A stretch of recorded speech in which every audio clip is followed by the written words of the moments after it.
Gemalto Holding BV and others, and Infineon Technologies AG and others.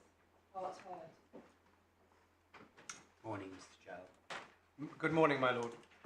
My lords, with your permission, I wish to deal with the FII case and its significance, and also with three discrete matters that I'll come to, one of which, if I may, I'd like to start with, and the reason I'd like to start with it is because it's relevant to FII and whether the FII test applies. And that is the judgment, my learned friend's reliance on the judgment of Mr. Justice Snowden in the Federal Deposit Insurance case, the libel case, and his related submission that cartel damages claims attract a higher pleading standard because they involve unconscionable conduct. If I could invite you to take up the case, it's at tab 23. And I'd like to make two observations about it. The first is that Mr. Justice Snowden found that the particular nature of the collusion in that case it involved inherently and necessarily an allegation of dishonesty, effectively a dishonest representation. And it's for that reason that he said that the higher pleading standard for fraud applied. And if I can show you that, if you could go please to paragraph 3 of the judgment, you will see the description of the background. And you'll see that at the relevant times, from 2007, UBS and the other defendants were members of the contributing panel of 16 banks who were instrumental in the process by which the British Bankers Association set and published its daily LIBOR benchmark. And the panel banks were required, in accordance with a definition published by the BBA, the LIBOR definition, to make daily submissions to the BBA of the interest rates at which they believed that they could borrow dollars from other London banks. And after excluding the higher and lower quartiles, the average of the central quartiles then formed the basis of the published LIBOR rate. And the LIBOR definition required the panel banks to answer the question, at what rate could you borrow funds were you to do so by asking for and then accepting offers. And after concerns were raised about the reliability of LIBOR in mid-2008, the guidelines made it explicit that what was required was that the rate formed the bank's own perception of its cost of funds in the interbank market, and made it clear that they shouldn't be based upon some hypothetical rate and should be a fair and accurate reflection of the bank's own opinion.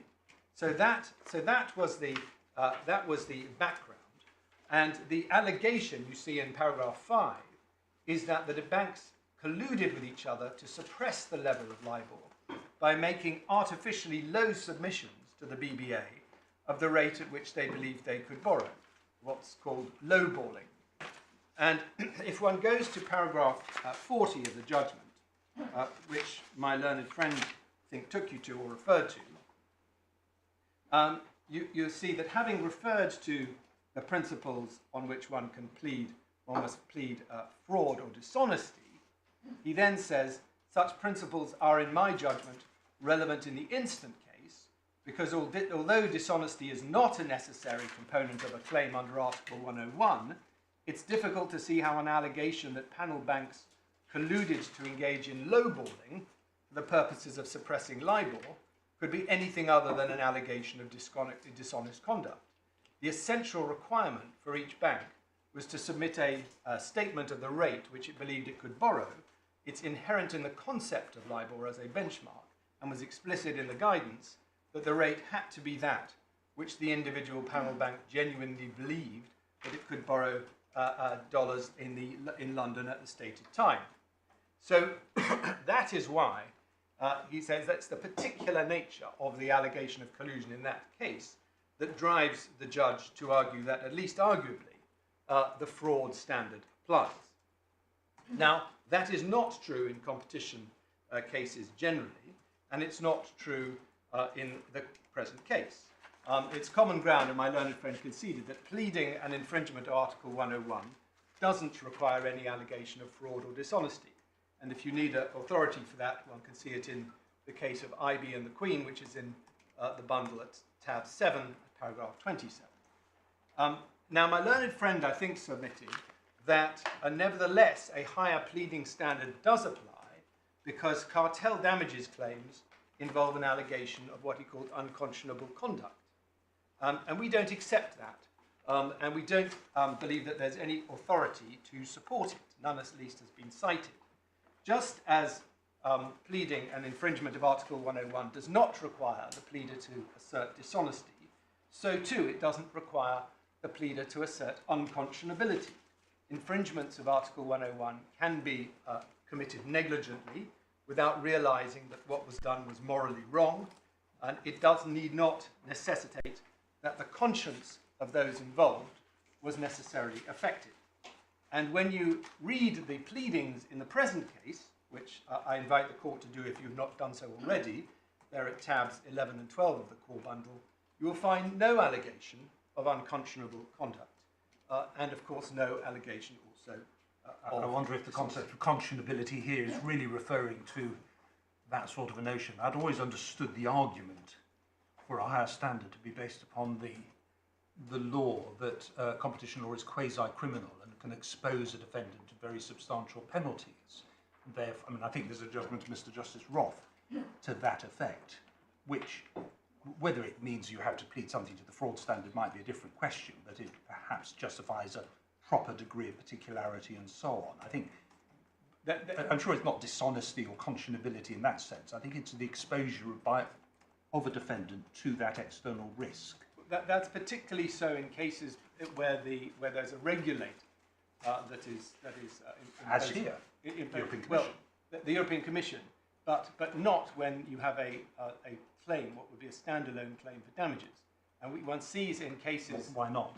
Well, one sees in cases like Toshiba and Nokia the reason not, which is that one must allow claimants a latitude, a generosity, because they don't know what is going on effectively behind closed doors. And therefore, a latitude is permitted, and that's what one sees in the. I understand that those are conflicting tensions, and yes, they're not necessarily conflicting, but I think in very general terms, a standalone claim with a judgment, a resounding judgment, saying here are the facts, there was a wicked cartel, could then expose a defendant to regulatory oversight after the event. But I mean, I take the point about generosity. Yes. And you're balancing two potentially conflicting objectives. You are, but the authorities are now, I think, clear. If one looks at the Toshiba in the Court of Appeal, Arcadia in the Court of Appeal, the judgments of this court, I've already given you the references at least to those cases. We say that it is clear that a relative paucity of evidence, as the Chancellor put it in Toshiba, can suffice for pleading these claims. I think the answer to that, and I don't think it undermines your point, No. it's generosity pro tem. It is generosity for the time being until such time as clarity arises. Yes. And then the court will require a proper degree of particularity. My Lord, I don't dissent from that. But from our point of view, what matters is whether it could be pleaded, and we say it could be. Now, the other point I would just briefly observe about this authority, the LIBOR authority, is that it's just to show you, by way of interesting contrast, the sort of material that was not regarded by the judge in that case as sufficient to ground a pleading. It's set out in extenso in paragraphs 49 to 79 of the judgment, and I certainly don't intend to take you through all of that. But by way of summary, you'll see at paragraph 85 the following. The judge summarizes the materials. He says, the first is, and evaluates it. He says, the first is that on the materials that I have summarized above, none of the financial journalists, academics, and other commentators who had considered the position before March 2011, that's the relevant point in time for limitation, had come to the conclusion that there must inevitably have been collusion between the panel banks on the basis of such an argument. Those journalists and others were well aware of the system for setting LIBOR. They plainly had a considerable degree of concern and scepticism about the accuracy of LIBOR, and the possibility of collusion had been raised. However, collusion was not seen by any of the writers, as the most likely, still less the only logical explanation for the sustained low levels of libel. Nor indeed had the US attorneys acting for FTC capital. So there was one claim that had been brought, but there had been that was not brought on the basis of collusion, and there was an application indeed to strike it out. And the other materials that were relied on, as you see, were simply newspaper articles in the newspaper, commentators and so on, none of whom actually expressly alleged collusion. So really that's a very far cry from what we have in this case, which is a formal allegation, a provisional conclusion reached by a regulator after an in-depth investigation, and we say that that plainly left it open to a pleader to plead by way of inference based upon that. FII, my lords. I know that you've been very patient in waiting for this. There are essentially two issues. First, whether the FII test applies at all to claims of deliberate concealment, as well as to claims of mistake. And secondly, assuming that it does, how does it apply in the context of deliberate concealment, both generally and in the circumstances of a case such as the present? So on the first issue, we say, of course, that it does apply, and that is for essentially three reasons. First, we say that there is a single statutory provision here that applies a single test of reasonable discoverability to all three of the cases, A, B, and C. So as a matter of language, one would naturally expect the same test to apply unless there is some good reason for it not to apply in the context of one of the three subsections. Secondly, as a matter of the purpose of the statute, if there is a good reason to allow the additional latitude in cases of mistake, then the same reason also applies in cases of deliberate concealment. And we say that one looks at the purpose of the statute, one can derive that from FII. And if one goes, if I could invite you to go in the judgment. I thought you were giving us three reasons. Yes, this is the second. What's the third? Ah, well, the third is really an offshoot of the second. If I may, I'll come to it in a moment. But it goes to the also goes to the policy of the act, and it goes well. In particular, it relates to the fact that if I could summarise it, it's that deliberate concealment is not to be equated with fraud and does not give rise to any higher pleading standard. So that's the third reason. But if I could just go into the second reason in a little more detail, the policy of the Act and the section in particular. One sees the policy of the Act identified in paragraph 155 of FII. The fundamental purpose of limitation statutes is to set a time limit for the bringing of claims. As the Law Reform Committee stated, the purpose of the statutes goes further than the prevention of dilatoriness. They aim at putting a certain end to litigation and at preventing the resurrection of old claims, whether there has been delay or not. Lord Gough's statement accepts that the result of the majority decision as to the effect of section 32(1)(c) is that the cause of action in a case such as the present may be extended for an indefinite period of time. And then you'll see further down the page at H, it is the duty of the court, in accordance with ordinary principles of statutory construction, to favour an interpretation of legislation which gives effect to its purpose rather than defeating it.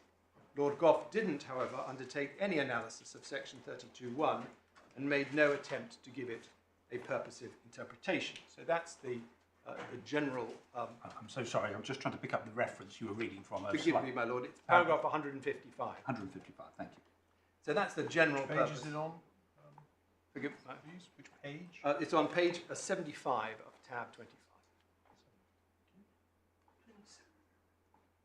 I'm told it's 711 of your electronic one. Well, they all vary in their page numbers, but 75 will do, thank 75, great. And if one could go forward to paragraphs 191 to 193, which I think have already been considered by the court. But if I may, I go back to them. These are the key paragraphs that identify the purpose of section 32(1). And you see that they say in 191, it said the formulation adopted in Holford and Brooks and the other cases places the commencement of the limitation period slightly earlier than the fraud cases discussed earlier. The relevant time is when the claimant knows with sufficient confidence to justify embarking on the preliminaries to the issue of a writ, rather than the point in time when he could plead a statement of claim. This is not the occasion on which to review the formulation used in the fraud cases, which reflects the special standards applicable to the pleading of fraud. The formulation used in Holford and Brooks, however, is consistent with the way the point was expressed by Lord Brown in Deutsche Law and Grenfell. It's also consistent with principle. The limitation period normally begins to run on the date when the cause of action accrues. It's not postponed until the claimant has consulted a solicitor, carried out investigations, and is in a position to plead a statement of claim. And then there's the example about the pedestrian, which I do not need to reread to you. And then 193, the purpose of the postponement is to ensure that a claimant isn't disadvantaged by reason of being unaware of the circumstances giving rise to his cause of action as a result of fraud, concealment, or mistake.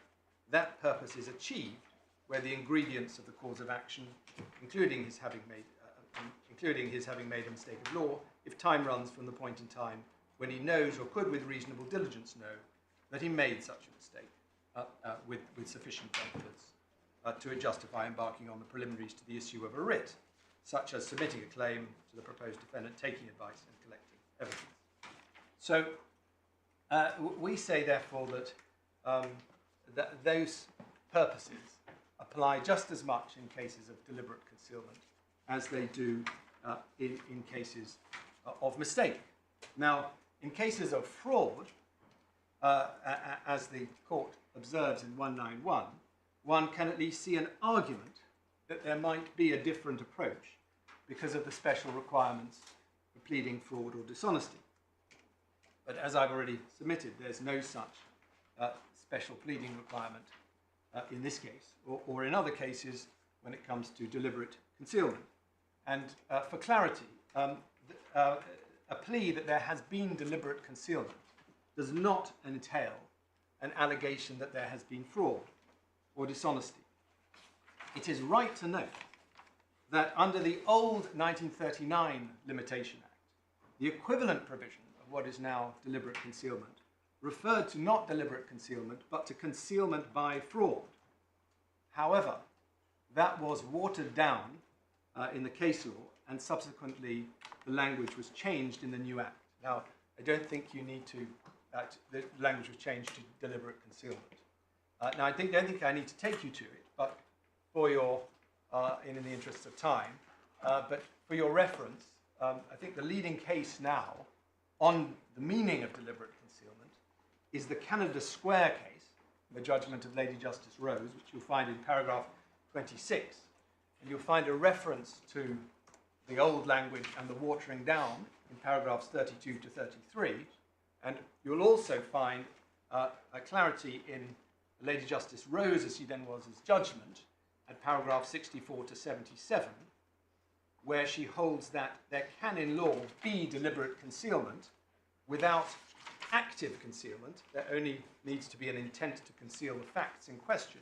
And she also holds that failure to disclose does not have to be based on any breach of a freestanding legal duty. So it's clear in our submission that deliberate concealment does not entail fraud, and therefore there's no higher obligation on the pleader. And so, so we say, for those three reasons, that the FII preliminaries test should apply and does apply in cases of deliberate concealment as well as fraud. Now, the second issue, assuming it does apply, how does its application differ from the statement of claim test? Well, could I start off by advancing a number of propositions? First of all, we accept that in considering whether and when the concealment has been discovered, one still needs to have regard to whether there has been discovery, in the language of the Act, of the facts relevant to the right of action. That's the language of 32(1)(b). One must respect it. And it has long been established that what that means are the bare essential facts, the barest ingredients relevant to complete the claimant's cause of action. The second proposition is, as we've seen, that the purpose of the Act, or the provision really in the Act, is to remedy the disadvantage caused by the concealment, but not, as the court stresses in FII, to go any further. So it's putting back the clock to remedy the disadvantage of the concealment, but no more than that. And the third proposition is this, that one consistent theme in FII that runs throughout the whole judgment, really, or the whole relevant section of the judgment, is the emphasis that certainty of those facts is not what is required. And one sees that throughout the Supreme Court's discussion of the Deutsche Morgan Grenfell case. Just for your, I'm not going to take you to every instance, but for your note, in considering judicial decisions and the development of the law, you'll see it in paragraph 177. In considering the fraud cases, one sees it in paragraph 186. In considering the consistency with the analogous provisions in sections 11.4 and 14.1 of the Limitation Act, one sees that in paragraph 188 and 196. One sees it in considering the consistency with the discovery in tax legislation at paragraph 198. One sees it in considering discovery and the ascertainment of the truth in paragraphs 201 to 202. So consistent emphasis that certainty is absolutely not required.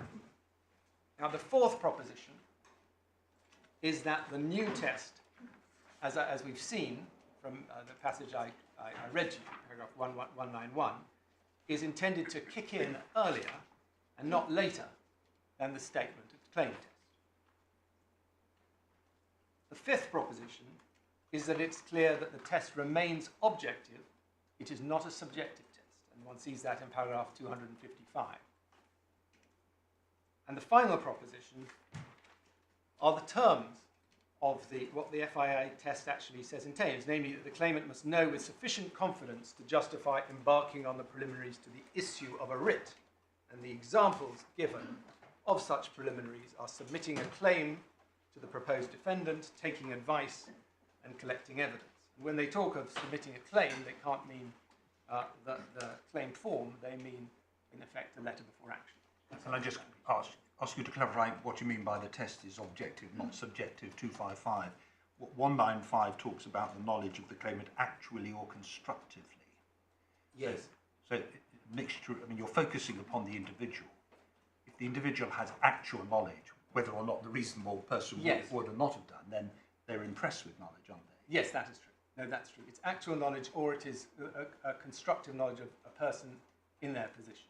Well, does constructive mean they must have known? It means the test that is used is that which is in the and was debated some length in the OTC, the meaning of which was in the OTC case. The test is that which one sees. It's Lord Justice Millett's test. It's what a person in their position could have known, what they could with reasonable diligence have known. That's the reasonable diligence. It is. But it is. If you look at, if one looks at paragraph 255, it's made explicit that it is an objective test. But is that for the reasonable diligence limb as opposed to the actual knowledge limb? Well, I think overall one regards it as I think your Lordship and I are in agreement. I think that yes, it is in terms of actual knowledge, you are of course impressed with your actual knowledge, yes, and then in addition to that, you are impressed with the knowledge constructively, with the knowledge of a person in your position, and of course there's room for debate about what a person in your position constitutes, but clearly. As they make clear in 255, it doesn't depend upon the characteristics of the particular claimant, whether, for example, it was inclined to await further developments, and to allow others to make the running. That's the example that's given in 255.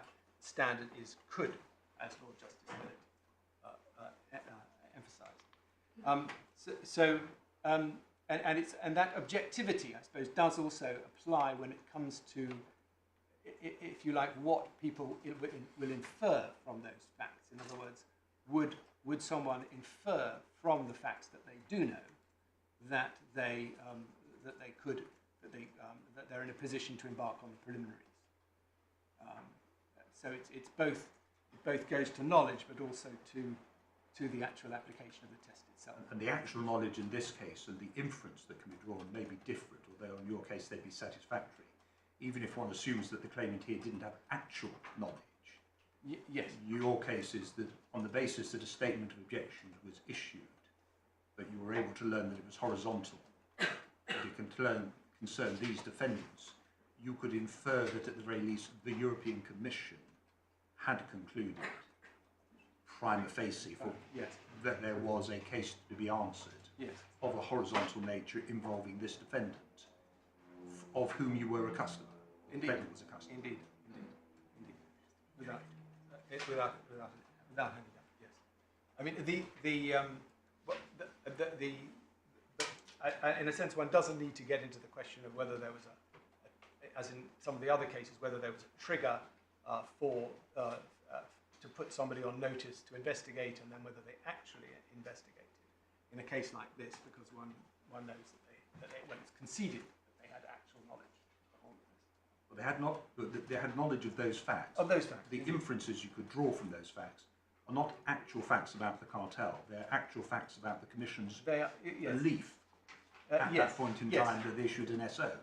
Yes, that is true.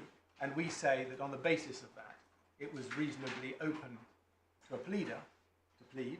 And we also say, on the alternative, we say, on any view, it was a person with that knowledge was in a position to embark on preliminaries. What preliminaries could they have embarked upon? They could have, for example, instructed lawyers. They could have instructed investigation of their own purchases from these companies, and they could also have made inquiries with the companies themselves. And as Miss Ford will go on to show you, they did indeed do a number of, in fact, all of those things. In fact, but they're certainly in a position to do that. In a clandestine cartel, those it may or may not matter, but in a clandestine cartel, such preliminaries may not take you on very far. They may not, but they can nevertheless be embarked upon. And we would say it's no longer clandestine at this point in time, when it's in the clear light of day. And the Commission is sending statements of objections after very lengthy investigations. But that brings you back to, and I don't want to go on too long about this, but that's what triggers perhaps the fact it's no longer concealed, it's partially revealed. That enables you to conduct preliminaries to the issuance of proceedings. You can certainly investigate your own internal buying policy and practice and history. You're not going to get access to the SO, so you're going to get very little access to the conduct or behaviour of the defendant horizontally with other competitors. Well, but it may or may not matter if you apply the FII test as opposed to the statement of case.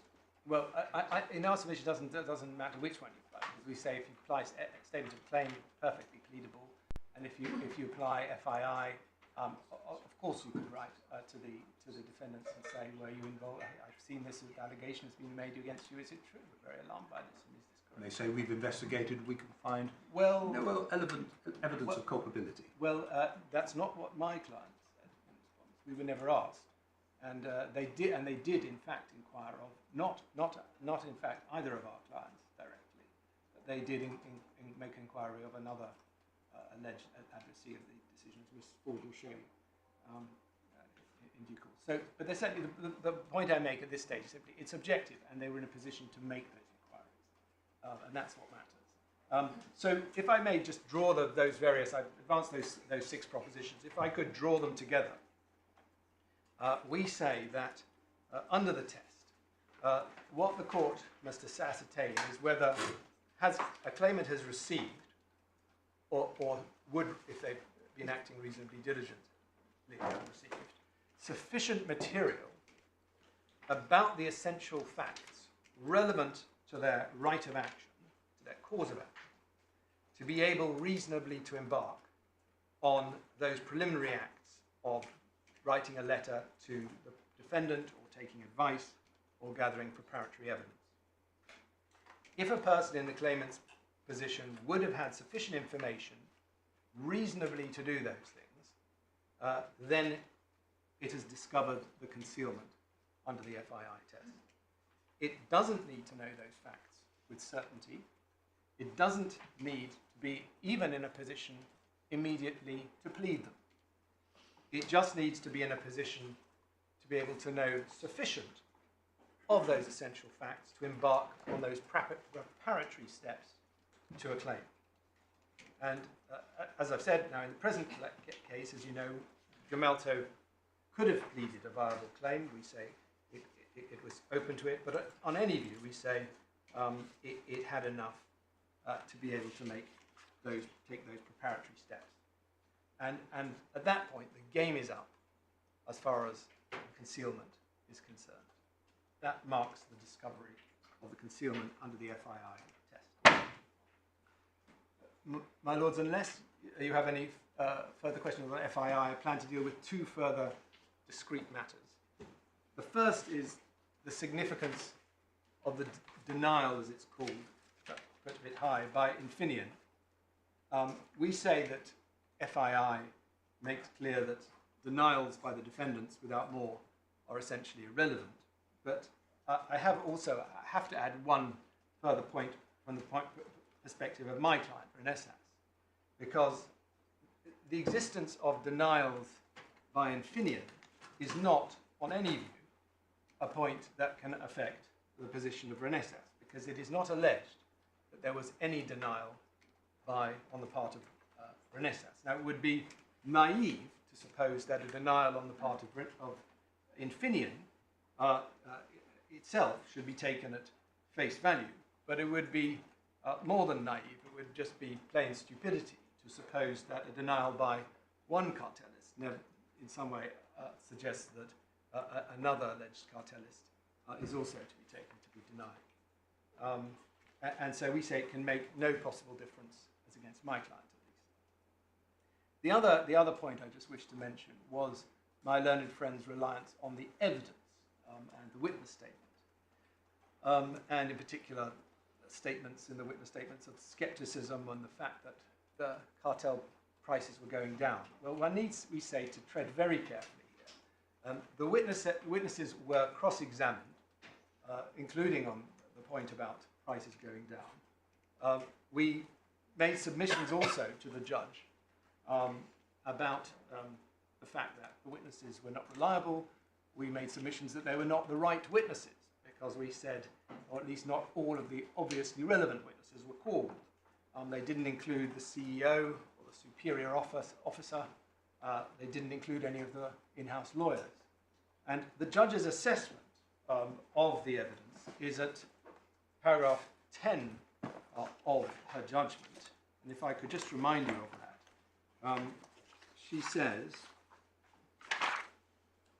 the witnesses were cross-examined by video link. It was clear that they had very little independent recollection of the events of 2009 to 2013, such that considerable caution is required in relation to their attempts, when questioned, to interpret emails written at the time. It was also apparent that Mr. Dupre was attempting to advance Gemalto's case, rather than giving straight answers to the questions put to him. As discussed further below, I do not consider that the witness evidence added anything of material relevance to the contemporaneous correspondence. So that was the judge's assessment. There's no appeal from that finding, and in our submission, rightly so. As for the documents, I would like, if I may, to hand over to Ms. Ford. But before you do, Mr. Chell, can I ask you one question which troubles me? Yes. We talk about the statement of claim test, and by statement of claim we mean pleading a claim or that there was a cartel. Yes. Section 32 talks about discovery of concealment, Yes. not about the claim. Yes. And it seems to me there is an elision that gets you from a discussion about whether or not you can plead a cartel, and gets you from the discovery that there had been a concealment to the position that you are in to plead a claim that there was a cartel. Yes. And what at the moment I don't completely understand is the FII test, as we have repeatedly described it, and as you are now advance to be Yes. your case, is that the person has to, the claimant has to know with sufficient confidence to justify embarking on the preliminaries to issue a Yes. writ, such as submitting a claim, Yes. etc., that the claim was concealed. That's what the claimant has to know of the concealment, right? It's concealment of the facts relevant to their right of action. Of course. Yes. So the claimant has to know about the concealment with Yes. sufficient confidence to justify embarking on the preliminaries to issue a writ. Yes. And you say, do you, that the claimant does not have to know enough to plead a claim? Yes, we do. Right. That's not what you said to the judge. No, it is what we said to the judge. Well, you said you were quite happy for her to consider my whether lord, they could. may I be very clear about what we Right. submitted? We submitted before the judge. It's not entirely. I said it's not entirely clear from the judgment. This was. We submitted to the judge the FII test applied. We also submitted that whether you apply the FII test or the statement of claim test, we satisfy either one. Yes. And I think the that judge is clear from the judgment. Yes, and the judge said, in argument and in her judgment, took the view that she didn't need to decide the FII point because she considered that we passed the statement of claim test. And so I make exactly the same submission to you, albeit we've reversed the order in which we made the submission to the judge because, in effect, we're sitting on a decided judgment in which the judge has said that we passed the statement of claim test, and we say we pass both tests, but we do as below. We say the FII test is the. You said correct. yesterday Yes. that the FII test was as Mr. Turner had submitted it, namely that you needed to have a reasonable belief. The reasonable person had to have a reasonable belief that there was a claim. Right. To summarise, you still say that. Well, I think that may be perhaps a little bit too compressed. They have to have a reasonable. There has to be sufficient material. The way I would put it is to say they have to have sufficient material to be able to embark on the preliminaries to a claim, which means they must have at least some form of reasonable belief, a basis for a reasonable belief in the essential elements of their cause of action. Well, I think Well, I'm happy if provided it See, does. what I amount to find the same. difficulty with is 196 of FII Yes. refers to reasonable belief. Yes. Paragraph 209.14 refers to reasonable belief. I think. Yes. I may have got the number wrong. Yes. But that doesn't reflect itself in the test that you adumbrate, namely that you have to have sufficient information Yes. to embark on Yes. making inquiries. Now, Mr. Turner says, and you agreed with him yesterday, and actually you've just agreed with him again, that all amounts to the need to show that a reasonable person could have had a reasonable belief in the claim. Yes. I mean, to Yes. put it in its shortest term, Yes. without all the bits that Yes. don't matter to us. And whilst I completely see that, Yes. it requires a bit of interpretation, shall we say, of what Lords Reed and Hodge actually said. but I'm trying to work out whether there is actually common ground between the two sides as to what the test is as applied to concealment or not. Well, my lord, it's a very fair question, if I say so. And I think the key point that we would insist on is that the could, not the should. Could have had a reasonable. Well, Mr. Turner accepted Well, that. if he accepts that, then all the better, my lord. Because we say that it's if one starts to say that a person should, and I think Mr. Turner did occasionally talk about likelihoods and on occasion. He maybe I pressed him hard. I'm grateful if he did. I've known Mr. Turner for a long time. He doesn't say things he doesn't mean. Yes. And I'm sure he's not going to. Yes. Result. The way that it's put in relation to the statement of claim test by Mr. Justice Foxton, he says it would be open to a pleader, and we would say similarly it would be open to a person in the. But I mean, I must be clear with you. I Yes. find all these first instance decisions before FII completely unhelpful Well, because they are very interesting on their own facts. Yes. Before the Supreme Court had told us what the law was, which was different, maybe only subtly different, Yes. but actually importantly different. Well, And if you are right in your submission that FII does not require you to be able to plead a statement of claim, then whether you can or not is utterly irrelevant. My lord, it is, except for this extent, that the Supreme Court does make it clear in terms that the FII test puts the date earlier. Exactly. So therefore, if we could have pleaded a statement of claim, Look, then that's an A fortiori. pushing it an open door. Yes. No, I know, my lord. But But it's A, earlier, Yes. and B, yes. not at the But same that's time. also that's why it's also important in our submission that what one must needs to take some caution doing is not to interpret that the requirement of reasonable belief in such a way that it actually ends up making that a later date. Not No, an but you early see, date. can I tell you why I'm so Because that concerned? can't be what they intend. I'm so concerned about this because, Yes. contrary to what some people listening to this may think, the world is not all about competition claims. Section 32 applies to all sorts of claims, No, indeed. and the law has got to work for all sorts of claims. And a reasonable belief that you have a claim is actually very different in other sorts of claims from being able to plead a statement of claim against somebody, Yes. right? And obviously, the reasonable belief has to be that you have a claim against a particular person, Yes. but it doesn't require you, and then we get into the question of what that requires you to know.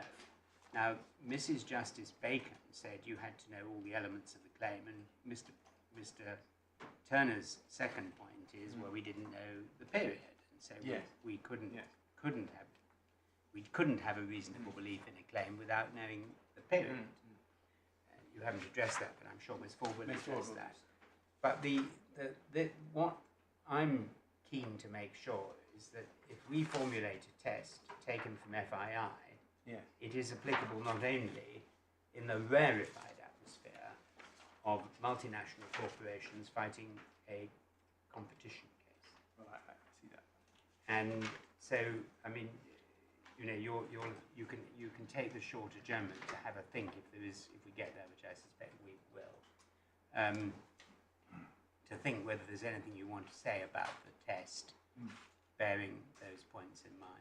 Well, my lord, we'll certainly reflect on it very carefully. We of course, I have given you my submissions essentially on the point, but I'll certainly reflect and see Yes, whether no, I can improve. I understand your qualify. submissions, Yeah. and they're what I expected, if I may say so, but they weren't in your skeleton, put it like that, but I won't criticise that. Can I just add to the point, which I think reflects the point that Russell Ross has just made? Yes. If we were dealing not with a competition case, but with a consumer-related case, Yes. the level of sophistication, ability to construct a lawyer, level of knowledge, and so on might be extremely difficult. And I think that that's reflected in 209 subparagraph 2 of FII, we're dealing, if you apply it to competition, we're dealing with sophisticated companies with access to legal resources. And the answers may be very different as between that category of person and another non-competition case. Well, my lord, I must accept that because there were, of course, two aspects to the Granville judgment. One on which my client succeeded, one on which we were not successful, and we appealed that, the element on which we were not successful. And that case, I think it is in the bundle, turns on precisely that point really of what do you attribute to the, if you like, the reasonable claimant in that particular claimant's position. And the court makes it very clear that it is, even though there is an element of objectification of the claimant, in the sense that you don't take into account their personal predilections, their scepticism, their caution, and that sort of aspect. But you do not attribute them with features that they clearly don't have in reality, and so you do take the actual claimant, and that is made clear in that judgment, the OTC computers judgment. Yes, you do take the actual claimant. Yes, that's true, but it doesn't make it less objective. No, in a sense it does. And that's the trick. Yes. Actually, it was something Lord Hoffman explained. Yes, I think that's right. one aspect of what he said that may still stand. My lord, that. Okay, very good. Well, thank you for that assistance, Mr. Joe. Great. Ms. Ford. My Lords, I gratefully adopt the submissions made by Mr. Jow, and my submissions are going to be in three parts. First, I'm going to address the judge's factual findings as to the extent of Gemalto's knowledge, and in that context, I'll also address the relevance of what Infineon said about the Commission's investigation. Secondly, I propose to show the Court some additional authorities which are responsive to Gemalto's first ground of appeal, and they are authorities at the European level, which comment on the status of a statement of objections, and also domestic authorities for the proposition that it's perfectly proper to plead a claim in respect of matters that you have no direct personal knowledge. Why does that matter? My Lord, it matters because, as we understand part of Mr. Turner's case, he says, well, yes, we can see what the European Commission knew, but we did not have that direct knowledge. All we knew is what the European Commission has said. And so I think the way he put it was we had no idea either way whether that was true. And the cases that I propose to show the court demonstrate that it's perfectly proper to plead a case in those circumstances, provided, of course, you're able to draw inferences from the primary facts you do know. Okay. And my Lords, my third point will be to address Gemalto's second ground of appeal on the period of the cartel. So, starting with the judge's factual findings on Gemalto's knowledge, they're at paragraphs 30 to 39 of her judgment. And my overarching submission in relation to these will be that not only did Gemalto have sufficient material available to it to justify starting a process of investigation, to adopt the sort of terminology that my Lord the Master of the Rolls was using yesterday, but in various respects it did take preliminary steps to investigate a potential claim. So the court's already been shown the Commission's press release announcing the dawn raids on the 7th of January 2009, and even at that early stage the Commission was stating publicly that it had reason to believe that the companies concerned may have violated EC treaty rules prohibiting practices such as price fixing, customer allocation and the exchange of commercially sensitive information. And the judge finds at paragraph 31 of her judgment that that announcement was then picked up by the major news outlets and that it quickly came to the attention of Gemalto. And she finds that there were a number of internal emails sent on the 7th of January 2009 between various senior employees of Gemalto. And she says those included Gemalto's CEO, its Executive General Counsel and its Deputy General Counsel. And she points out that those emails either forwarded the Commission press release itself or news articles reporting on the announcement.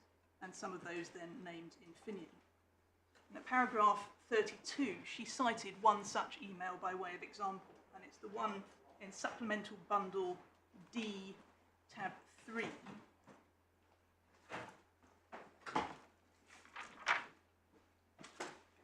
And we've had a stab at trying to come up with the electronic bundle numbers, 143. But believe is the relevant.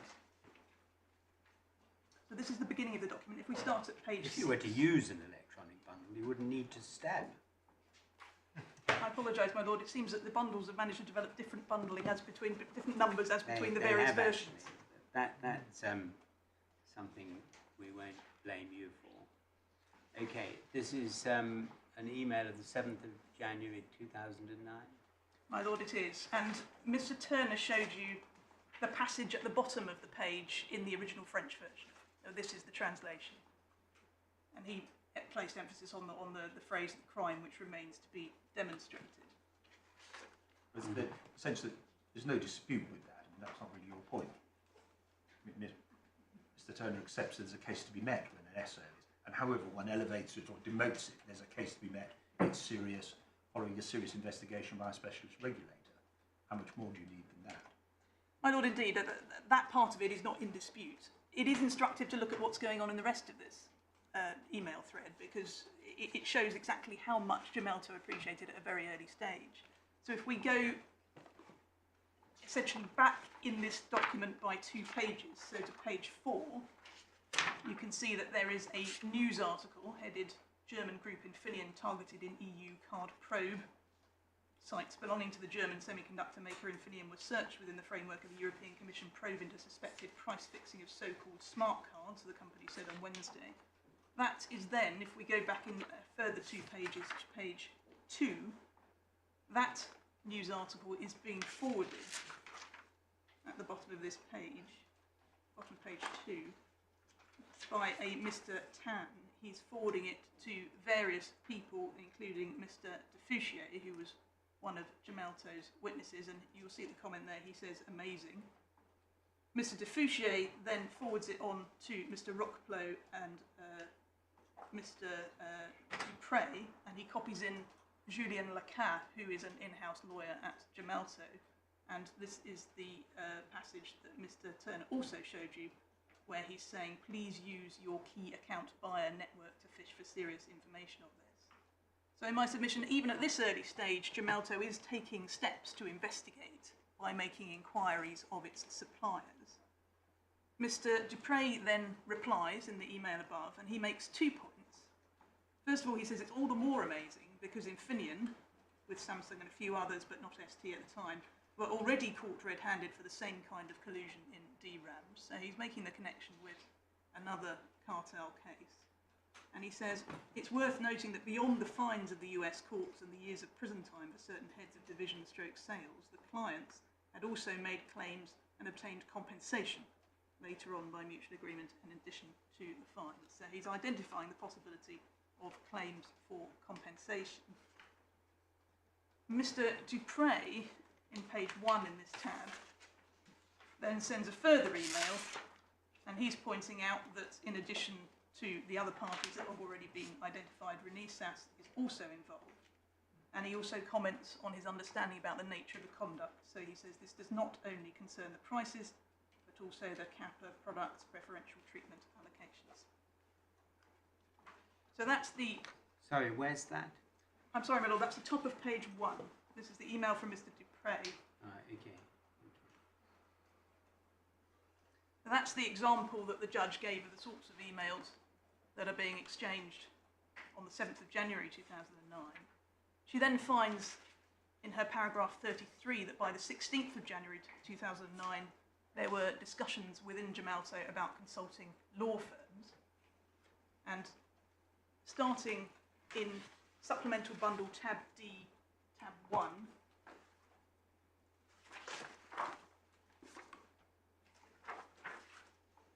and then beginning on page 2, which may be 132 in the electronic version. So you're at SBD. Tab 1, Yeah, but then within that tab, page 2. yeah. And halfway down the page, what you see is an email on the 7th of January 2009, and it's from a lawyer at HH Law, who's been particularly quick off the mark. And he's forwarding the article about the Dawn raids to Mr. Charlet, who is Gemalto's general counsel. And he asks, "Do you need any help with the below? If you do, we have strong capabilities in this area of the law." So clearly the potential consequences of this development are immediately apparent not only to those within Gemalto but to those outside as well. Antitrust ambulance chasing. It might be said. Mr. Charlet then forwards that email to Mark Bergman, who is another in-house lawyer at Gemalto, and he queries whether to go with HH Law or Cleary.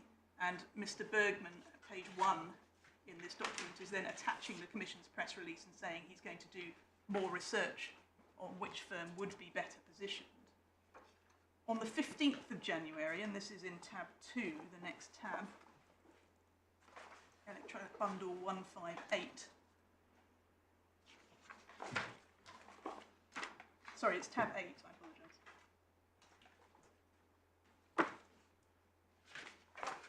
Starting with page 2 within this tab. This is the email of the 15th of January from Mr. Bergman. And he's saying, here under the scope of work I will send to Cleary, actually based on a proposal I received already from Paul Hastings. So he's indicating the proposed scope of work for the lawyers, and there is then, on page 1, a discussion about whether to consult an additional law firm. Mr. Lecat is copied in, and he suggests, what about consulting a third law firm like Vogel and Vogel? They already have a view of our relationship with chip suppliers through a past consultation. That's his suggestion. Mr. Bergman then comes back in the email at the top, in the middle of the page. Why not? But I picked specifically firms with heavyweight experience in dealing with EC investigations. And then the fourth line that I think Mr. Turner did show you, if the investigation turns sour and we consider suing our suppliers, we want to have a heavyweight on our side. And Mr. Turner made the submission that this was a contingency rather than the recognition of a worthwhile claim. But at the very least, the possibility of suing suppliers is clearly within the contemplation of the lawyers for Gemalto as early as January 2009. And then the matter is revisited again on the 18th of March 2009. This is in tab 9. And if we look first of all at the email at the bottom of the page, this is Mr. Lecat reporting which back. page? I'm sorry, it's page 1 within tab 9 of this bundle, SBD 91. Mm-hmm. Mr. Lecat is reporting back to Mr. Charlet about the potential cost of various law firms. And over the page, second paragraph, he says, however, the choice of Cleary Gottlieb is available too if we want to follow an opportunistic approach, knowing that if we want to retain the same law firm for a future litigation against our chip suppliers, which is one of the main criteria for the pre-selection of those firms, then we may face an important increase of the costs. So the lawyers clearly have a potential claim in contemplation. They're saying that that's one of the main criteria for the pre-selection of these firms. They're aware of the implications of the investigation, and they might be in a position to bring a claim for damages, and they are taking active steps to prepare for that possibility by identifying appropriate law firms with that prospective litigation in mind. Moving on to the Commission's requests for information. On the 3rd of July 2012, as the judge finds in her paragraph 34, the Commission sends the first of the two requests, and this is Supplemental Bundle Tab C, page 1, Tab C, Tab 1, sorry.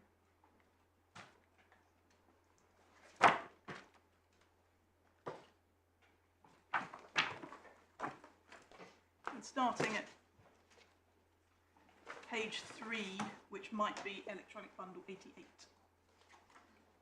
And the particular relevance of these requests for information in my submission is that they gave Gemalto access to privileged information that was not in the public domain at the time. And so you see the Commission on page 3 in the opening paragraph explaining that the Commission is currently investigating alleged anti-competitive behaviour relating to smart card chips in the European Union and European Economic Area. If the existence of such behaviour were to be confirmed, it might constitute an infringement of Article 101 and Article 53. So, first of all, it's clear to Gemalto from this that the investigation that it knew had commenced in 2008 is still ongoing. It hasn't come to nothing. It's still there in 2012. Footnote 1 to this document told Gemalto the smart card chips that were covered by the Commission's investigation. The Commission then says, the present request for information is addressed to you as a customer on the relevant market, which may have knowledge of the facts thought to be useful for the investigation of the Commission. In my submission, the emphasis on the fact that Gemalto is being asked as a customer on the relevant market tells Gemalto that they would have been the victim of any infringing conduct. If we turn over to page 6,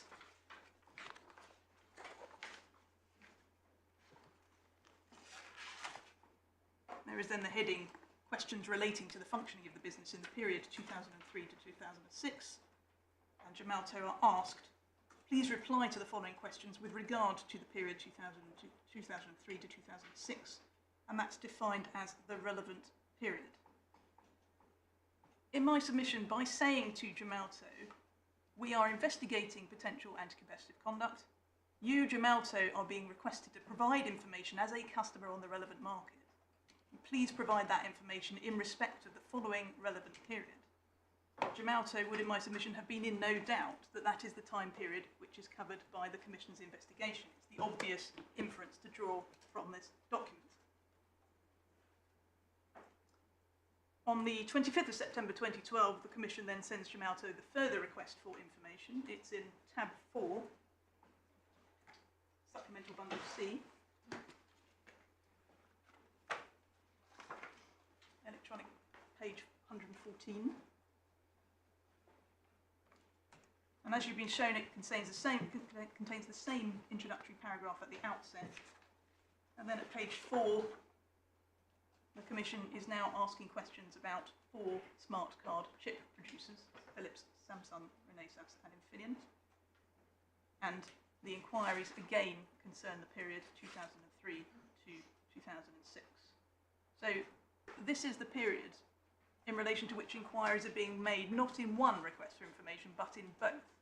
And that, in my submission, provides force to the inference that this is the period that the Commission is interested in.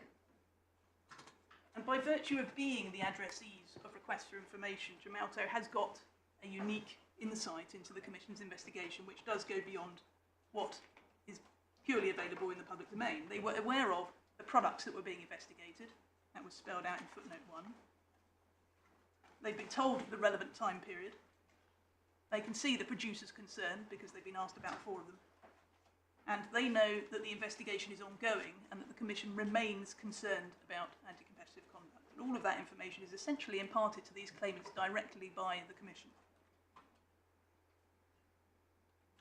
Then, as found by the judge in her paragraph 37, on the 22nd of April 2013, the Commission announces its statement of objections. That's in supplemental bundle B, tab 2, page 1, electronic 48.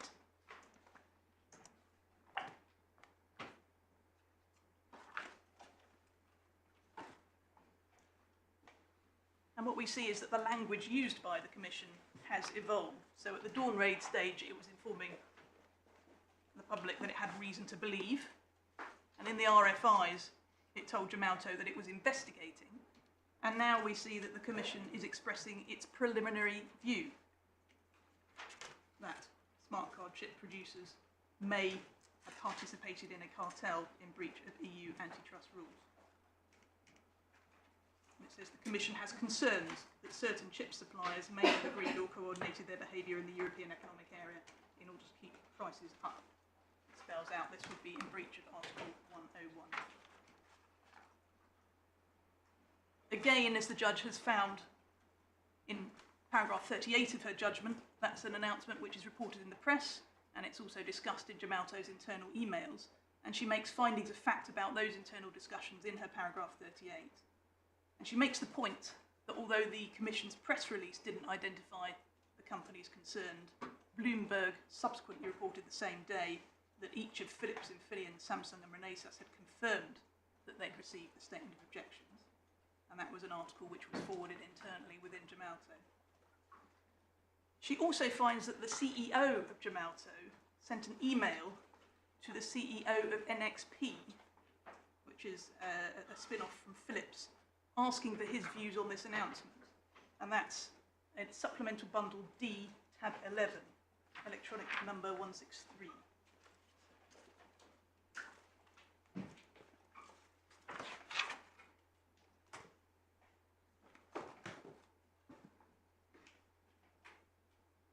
We'll see there, this is an email from Mr. Olivier Pugh, who is the CEO of Gemalto, to Mr. Clemmer, who is the CEO of NXP. And it says, "Dear Rick, thank you for your message. There was also yesterday a message from the EU as to an alleged cartel involving NXP regarding price-fixed smart card chips. I was expecting a mention in your message and look forward to your views." Now, we haven't been provided with any document indicating what response was received to that inquiry. But again, in my submission, this is another example of Gemalto being prompted to make inquiries in response to, in this case, the announcement of the SO. The judge also refers to the minutes of a Gemalto board meeting on the 24th of April 2013. This is supplemental bundle D, tab 12.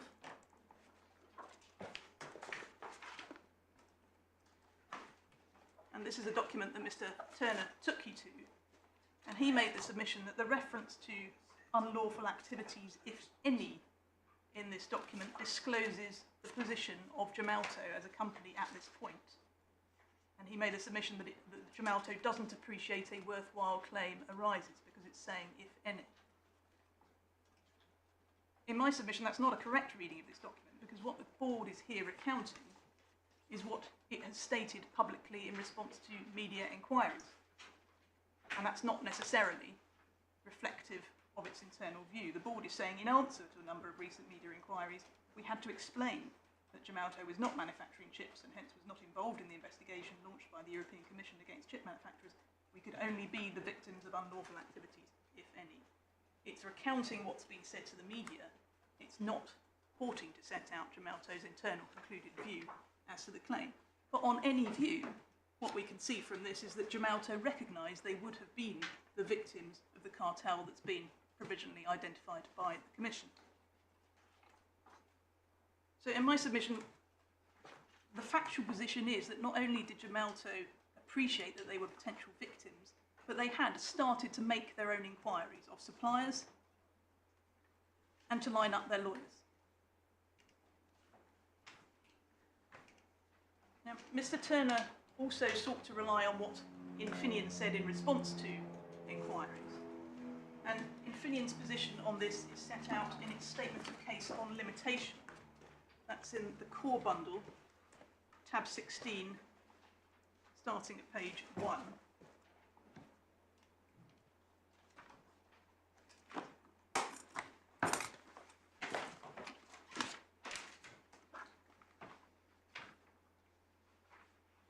If we turn on to paragraph 5 within this document,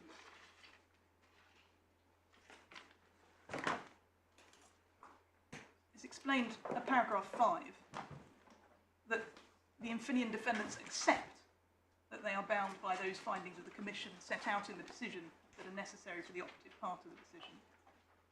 And in particular, in paragraph 6, we admit that the decision found that the infringement was committed either intentionally or negligently, and that the infringement was committed in circumstances where it was unlikely to be discovered for some time.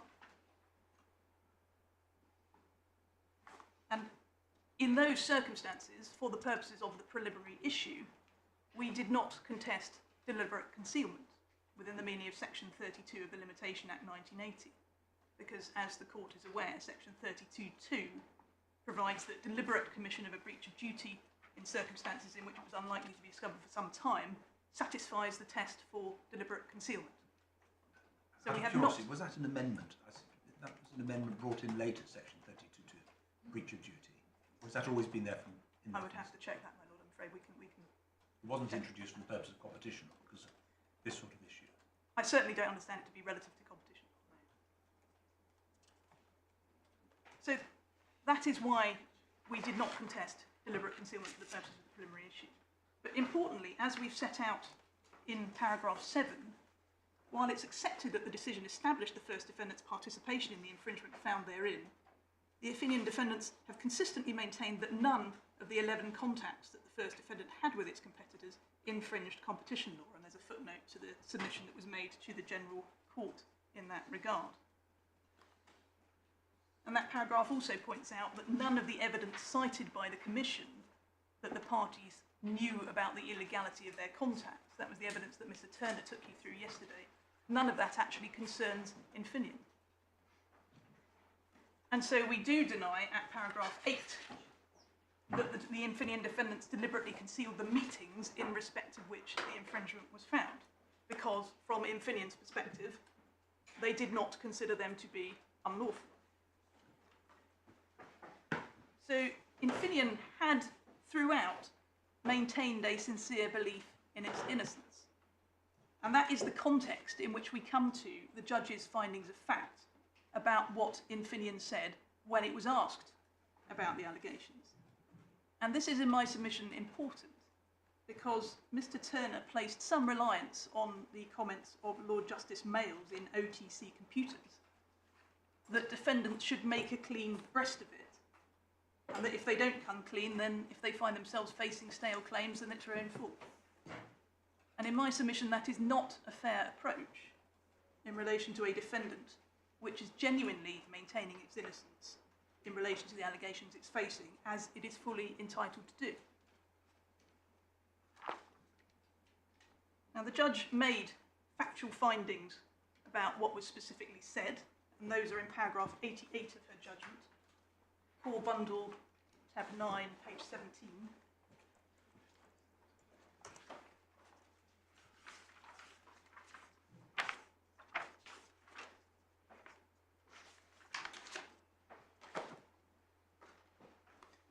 And what she has found is that Mr. Rockplow said that he recalled asking Mr. Bernd Meyer, who was the Infineon sales director and his main contact within Infineon at the time, about the Commission investigation, most likely in early 2009 after Gemalto had first heard about the investigation.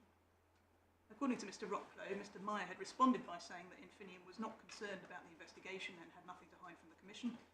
Mr. Chanet also recollected that the investigation had been mentioned by Infineon at a meeting with the comment that there was nothing behind the allegations, so there was no concern.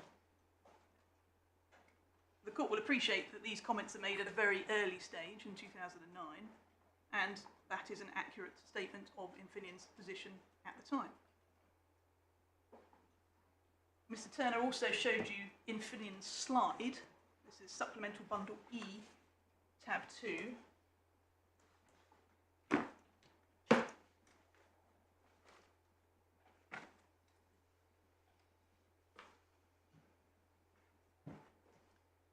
And if the court looks at the third bullet on this slide, Infineon saying the precise accusation and motive of the investigation were not disclosed during the investigation. So they've been the subject of raids, but they haven't been told exactly what's been investigated.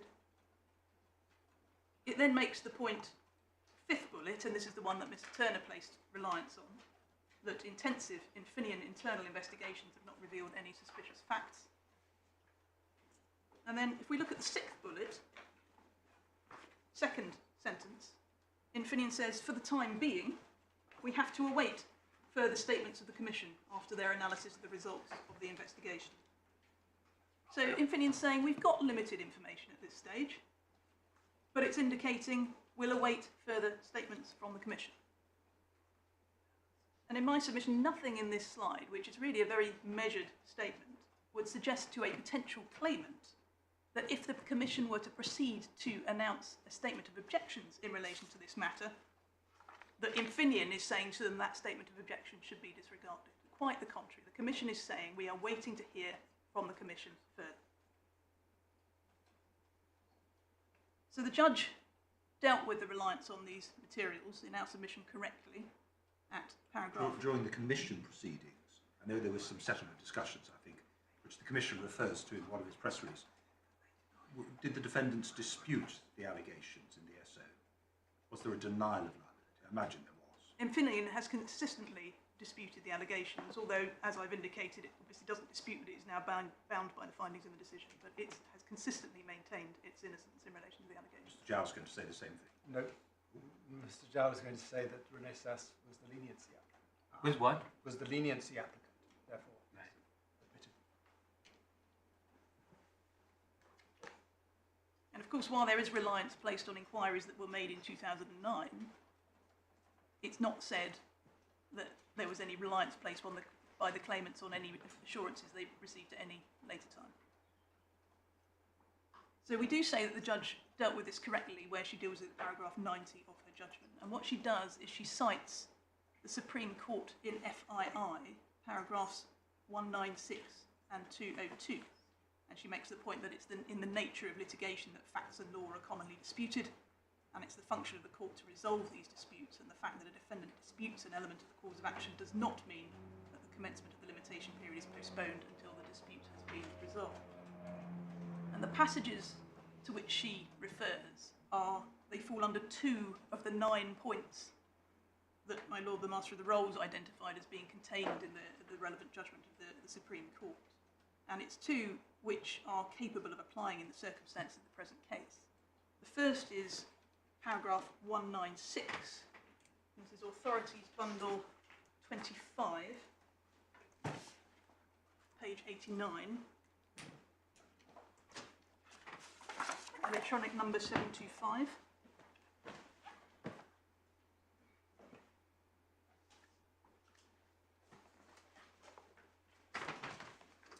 And this falls within the section of the judgment that's concerning consistency of approach with other analogous provisions of the 1980 Act. And the point that's being made by the Supreme Court is that the approach you see in cases such as Hayward and Fawcett's and AB and Ministry of Defence, which were concerned with personal injuries, are consistent with the rationale of limitation periods. And the Supreme Court says there it's in the nature of litigation that facts and law are commonly disputed. It is the function of courts to resolve those disputes. Until the court has done so, the parties can at best have only a reasonable belief that their assertions are correct. If a limitation period is to serve its purpose in fixing a time within which claims must be brought, it can therefore only be concerned with beliefs and not with the truth established by judicial decisions, whether in the proceedings in question or in other proceedings. That's the first paragraph she cited. And the second is paragraph 201. It's a few paragraphs on. And this falls within section 7 of the court's reasoning concerning what's meant by discovery and ascertainment of the truth in limitation case law. And what it's referring to is a situation where you've got a trial of a limitation preliminary issue, and the defendant disputes the claimant's assertion that he could not have known or discovered a fact which, in relation to the actual merits of the claim, the defendant denies as a fact at all. And the Supreme Court says, hence the situation which may seem paradoxical, but sometimes arises in practice, where in a trial on limitation the defendant disputes the claimant's assertion that he could have known or discovered a fact which, in relation to the merits of the claim, the claimant denies the fact at all. So that's the passage. And then the court goes on to explain there is in reality no paradox, because at the stage of inquiry into limitation, the existence of the cause of action, and therefore the truth of the facts relied on by the claimant to establish it, is not the relevant issue. Put in general terms, the question is not whether the claimant could have established his cause of action more than 6 years before he issued his claim, but whether he could have commenced proceedings more than 6 years before he issued his claim. The existence of the constituents of the cause of action, such as fraud or mistake, as verified facts, is not the issue. And then at the end of this paragraph, the court concludes the fact that the defendant disputes an element of the cause of action does not mean that the commencement of the limitation period is postponed until that dispute has been resolved. And as the court will appreciate, it's absolutely commonplace that a defendant might deny unlawful conduct, but the Supreme Court has given us a very clear steer that this kind of denial doesn't prevent time from running. My Lords, I'm turning to the second part of my submissions, which is the response to ground 1 of Gemalto's appeal. And much of Gemalto's appeal turns on trying to play down the significance and the weight that's to be accorded to a statement of objections.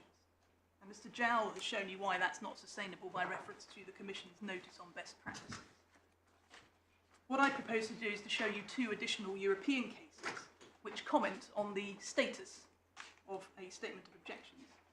And the first in time is the Nederland Federatief case, which is Authorities Bundle tab 34.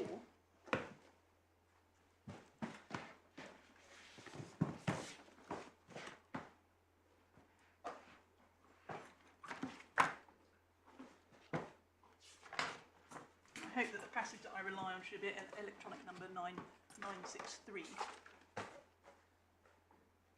And this is an appeal which raises questions about the rights of defence, and in particular the complaint about the duration of the procedure.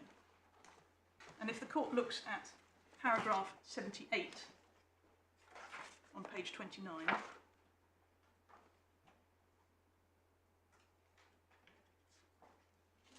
the court is saying at the end of this paragraph, it's necessary for the purposes of applying the principle of reasonable time limits to draw a distinction between the investigative phase prior to the statement of objections and the remainder of the administrative procedure.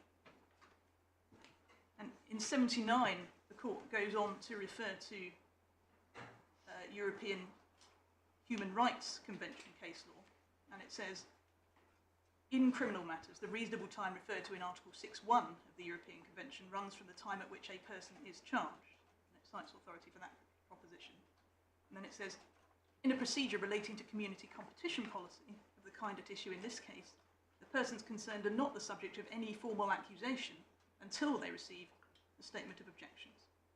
Accordingly, the prolongation of this stage of the procedure alone is not in itself capable of adversely affecting the rights of the defence.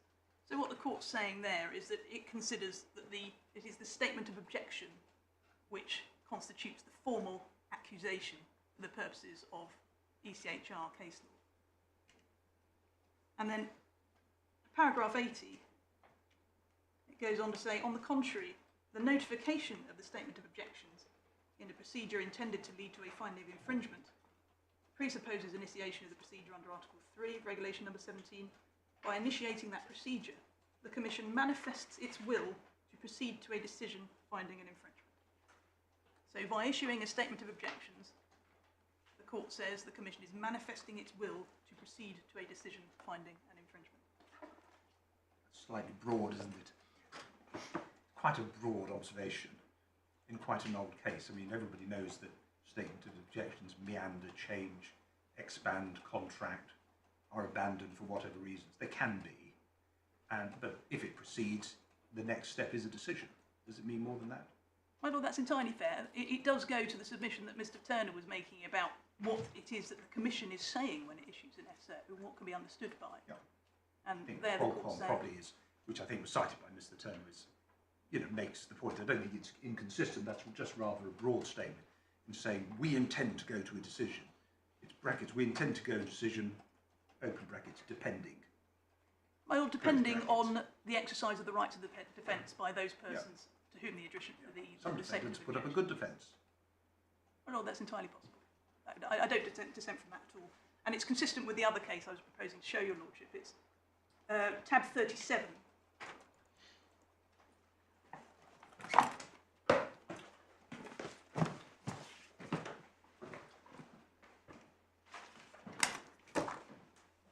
This is the AC Truehand case. And if we start page 28, electronic page 1182. This is an appeal against a Commission decision which found a cartel, and again the appellant is claiming that there's been an infringement of its rights of defence. And at paragraph 47 you see the court explaining the same distinction between the two stages of the administrative procedure. And it says the administrative procedure under Regulation 17, which takes place before the Commission, is divided into two distinct and successive stages, each stage having its own internal logic, namely a preliminary investigation stage and an inter partes stage. The preliminary investigation stage, during which the Commission uses the powers of investigation provided for in Regulation 17, and which covers the period up until the notification of the statement of objections, is intended to enable the Commission to gather all the relevant information, confirming or not the existence of an infringement of the competition rules, and to adopt an initial position on the course of the procedure and how to proceed. By contrast, the inter partes stage which covers the period from the notification of the statement of objections to the adoption of the final decision, must enable the Commission to reach a final decision on the infringement concern. So, Gemalto apprehended in their supplemental skeleton that I was placing particular emphasis on the word confirming, and they addressed that. But that's not, in fact, the point I emphasise in this passage. I rely on this passage for the words all relevant information to emphasise that the preliminary view that the Commission is reaching is reached following detailed evidence gathering at the investigation stage, and so it is an informed view. We then see at 48, the Court goes on to talk about the preliminary investigation stage. It says the Court has stated that the starting point of that stage is the date on which the Commission, in exercise of the powers conferred on it by Articles 11 and 14 of Regulation 17, takes measures which suggest that an infringement has been committed and which have a significant impact on the situation of the undertakings suspected. Secondly, it's apparent from the case law of the Court of Justice that it's not until the beginning of the inter partes administrative stage that the undertaking concerned is informed by means of the notification of the statement of objections of all the essential evidence on which the Commission relies at that stage of the procedure, and that the undertaking has a right of access to the file in order to ensure that its rights of defence are effectively exercised. Again, I emphasise all the essential evidence on which the Commission relies. This is a very detailed document. And then looking at 50, the Court says the fact nevertheless remains that, as is apparent from the case law cited at 48 above, the measures of inquiry adopted by the Commission during the preliminary investigation stage, in particular the measures of investigation and requests for information under Articles 11 and 14 of Regulation 17, suggest by their very nature that an infringement has been committed and may have a significant impact on the situation of the undertakings suspected. Now, the Court's here recognising that the steps that it might take in issuing a request for information entail an accusation of infringement. And so they're capable of impacting on the undertaking's rights of defence. And that's clearly, in my submission, a relevant factor when you ask, well, do they provide a proper basis to plead a case? Now, I certainly don't seek to suggest that a request for information is in any way conclusive, but I do say that the Court is not dismissing it as immaterial or irrelevant to an undertaking which is facing an allegation. Finally, just to pick up paragraph 52,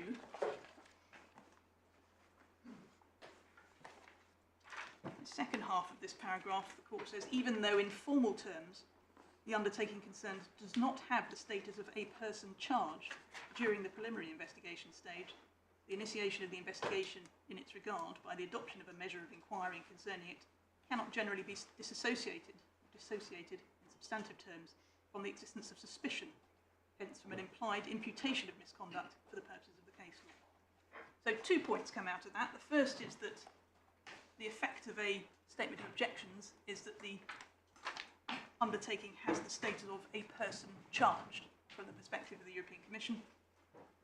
And secondly, matters such as requests for information cannot, according to the Court, be disassociated from the existence of suspicion or an implied imputation of misconduct.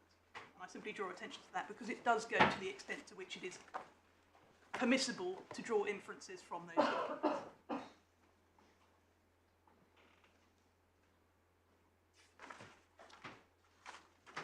Given the nature of the statement of objections as disclosed in the case law, in my submission, the judge is quite right to conclude that it would be reasonable to rely on the Commission's announcement of the statement of objections as a basis for the belief in the existence of a cartel. And as I foreshadowed in exchange with my Lord Master of the Rolls, we understand that Gemalto's response to that point is to say that they don't have any direct knowledge of the matters in the statement of objections, and that's why they are nevertheless unable to form a reasonable belief in the existence of an infringement. And we've cited 2 additional domestic law authorities which go to that point. And those are, I say additional because of course it was rightly recognised by the judge in her judgment at paragraph 65 to 66 that you don't need knowledge of all the primary facts in order to plead your claim. And the same point was emphasised by Mr Justice Foxton in Granville that Mr Jowell took you to paragraphs 24 and 27. This all goes really to the strength of an inference to be drawn.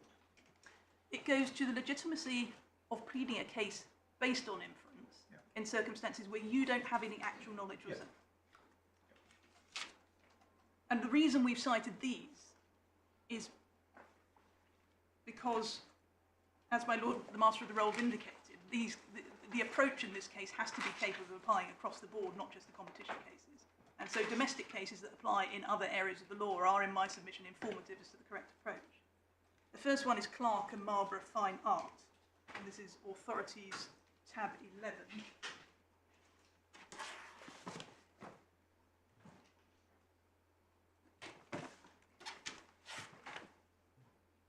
Not my tab 11. Tab 4, I apologise.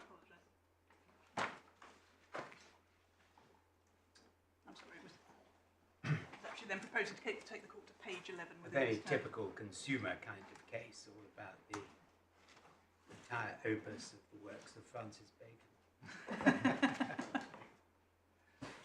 The particular point... In that case. I was perhaps Yes. in that case. I think that's apparent from paragraph 17.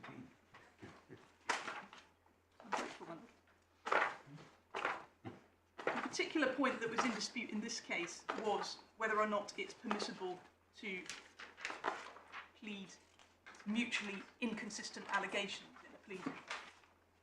And the court can see that from paragraph 18, that's the issue that it was grappling with. And in that context, in paragraph 21, the court is considering the general requirement as a matter of pleading that there has to be, for a case to be pleaded, there has to be some evidence to support it.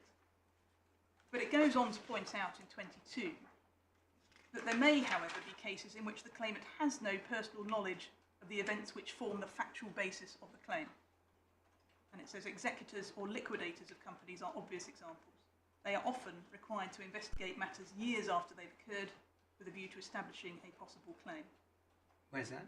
This is paragraph 22, my lord. Oh, yeah.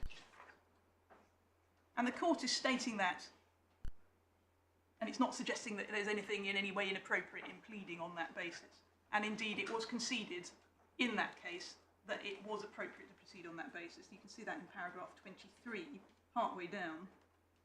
It's referring to the submissions of Mr. Briggs, and it says at G, he was minded to accept that an executor or liquidator with limited knowledge of the facts could assert alternative factual possibilities provided he made that clear.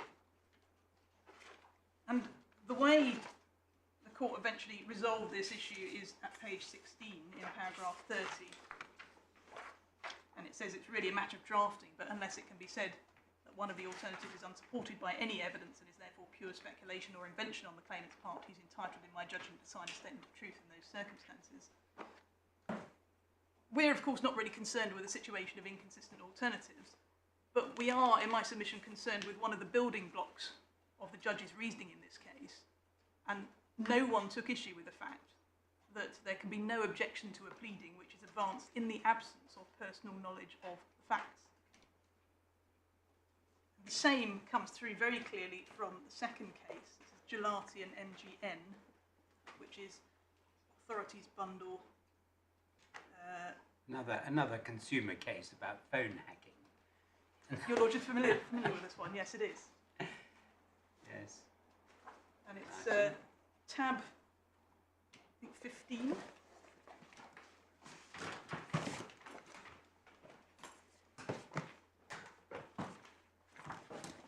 In most cases, it would be the claimant making this argument, because in a case where a defendant has all the information to hand in possession of a statement of objections but declines to disclose it, it would be quite difficult for the court to say the claimant can't rely upon an inference. My Lord, yes, and that's actually very similar to the point that's made in this case, that essentially when all the information is in the hands of the defendant and not the claimant, then the claimant is entitled to rely on an influence, notwithstanding that they don't have direct knowledge. So, if the court looks at paragraph 4, we can see that the hacking claims in this case, they all rely on articles that are said to have been published as a result of the hacking, both as evidence of the hacking. It said that hacking is the most likely source of the story and therefore demonstrates that it occurred in relation to the claimant's phone, and as material on which damages could be based, at least in part. And it makes express that none of them pleads direct evidence of hacking in their particular cases in the sense of direct first-hand evidence or records of particular hacking events. Instead, the particulars of claim propound a claim based on inference from various generic facts. That is to say, various pleaded facts which are said to evidence a pattern of phone hacking in the tabloid industry generally, and the Mirror Group in particular. And each case also relies on the specific facts of the other three as part of the material from which it is said to be justifiable to infer that there was hacking in the individual case in question. That's the basis of the claim that's being advanced. The court then turns over to paragraph 7.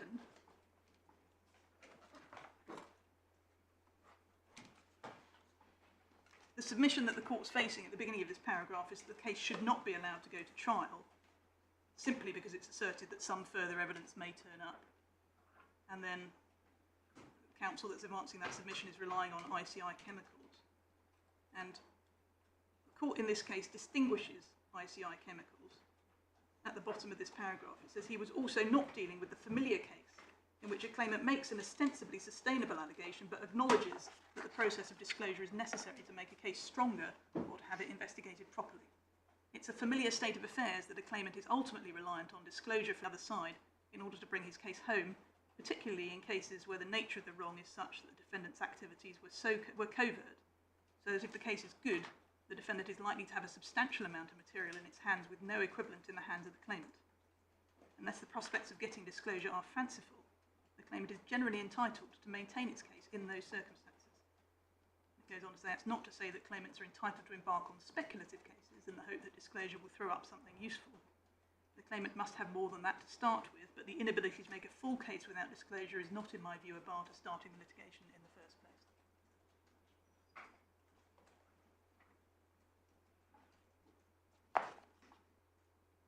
And he goes on to apply that approach in paragraph 9. The present cases are capable of falling into the category of cases which require full investigation, provided there is enough to prevent them falling into the category of purely speculative. The nature of the wrong or alleged is such that the claimants will or may have little knowledge and evidence of their own at this stage and will need the benefits of pre-trial disclosures in order to answer their case. There is nothing wrong with this.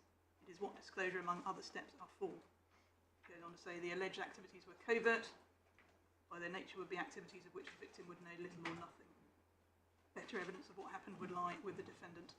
There is nothing wrong with pleading a starting point on an appropriate basis and then expecting the case to become clearer after pleading and disclosure.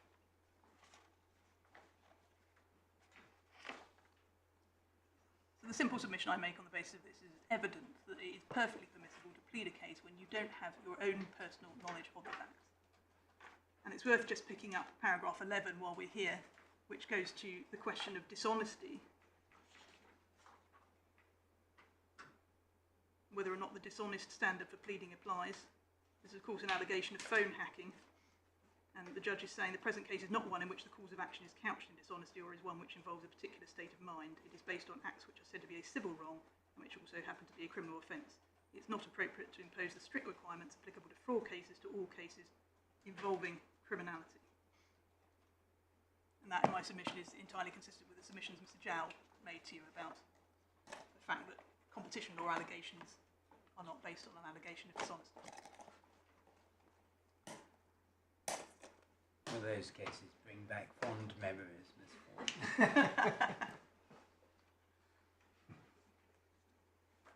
But I mean, it stands to reason that you don't have to have personal knowledge. It just has to be a sustainable case. My lord, in my submission it does. But I mean, the real point in this case is that whether a court would ever conceivably strike out a claim based upon a cartel which the Commission had said it was investigating and had served a statement of objections in respect of, without demanding to see the statement of objections. The idea that the defendant could come to court and say, I am holding the statement of objections in my General Counsel's office. I'm not telling you what it contains. Please strike out this claim because these people are alleging something stupid and there's no basis for it. Well, the court's not going to do that. The court might stay the claim until something else happened. But I mean, that's I think is Mr. Turner's main problem. Is that of course you can. Of course, I mean, it seems to me that is very unlikely that you would ever strike out a claim. And My so, submission, that is correct. so then, does it then follow, if you accept that FII is an earlier stage than the statement of claim test, that you can't have a reasonable belief in the veracity of the claim? There could be a claim. You don't have to show there is a claim. You don't have to show the claim will succeed. And you know what I put to Mr. Turner is that sort of stands to reason. And he says, well, no, because it's not me that has the reasonable belief. But that, as you've shown, is not really the point. It's objective. My lord, yes. So that's what you said. My lord, that is. Can I repeat the request for information that the RFI that I issued yesterday about the status of an SO? As I was contemplating it overnight, as I recollect, the reason why the courts here would not order disclosure of an SO was because of the duty of cooperation between the member state, including the court, and the community institutions, including the Commission. It wasn't an absolute rule. The Commission concluded the SO was confidential. Therefore, the courts wouldn't intrude upon that relationship of confidentiality. But there was no rule. In practice, a complainant or a victim can participate in an oral hearing and can get access to a redacted, non-confidential version of an SO. But as I recollect, it's always subject to the restriction you use it only for the Commission proceedings. And I think that the approach of the courts was not that they were absolutely prohibited from doing so, but that it would be inconsistent with the duty of cooperation. Now, that may not apply now, as between, for example, the courts of Ofcom or CMA. So, I mean, it's probably not for this case to try and work out that relationship, but an SO might be disclosable in the future. And I don't, I mean, that's as I recollect it. I haven't found anything Well, the which...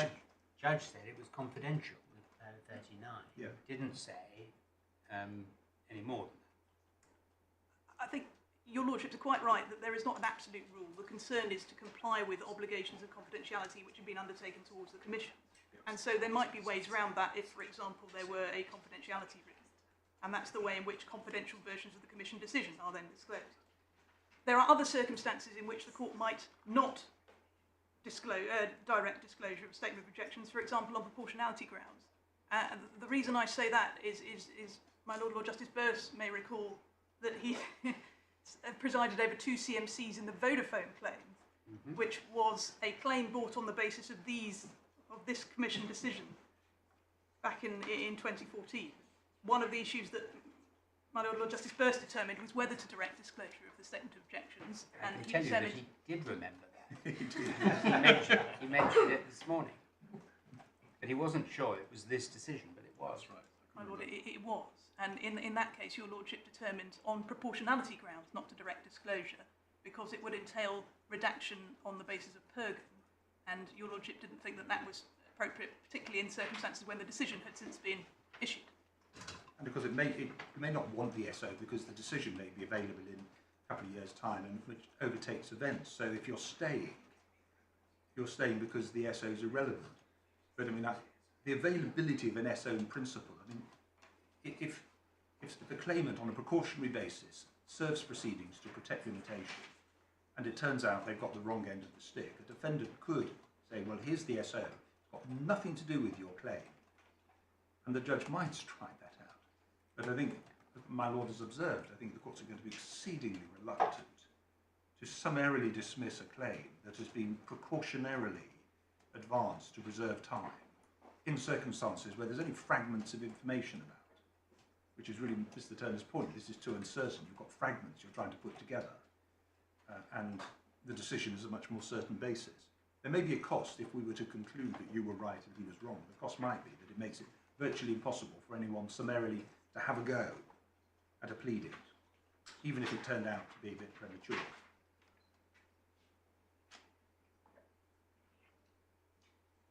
My lord, that does take us into the sorts of policy type questions that your lordship was canvassing with Mr.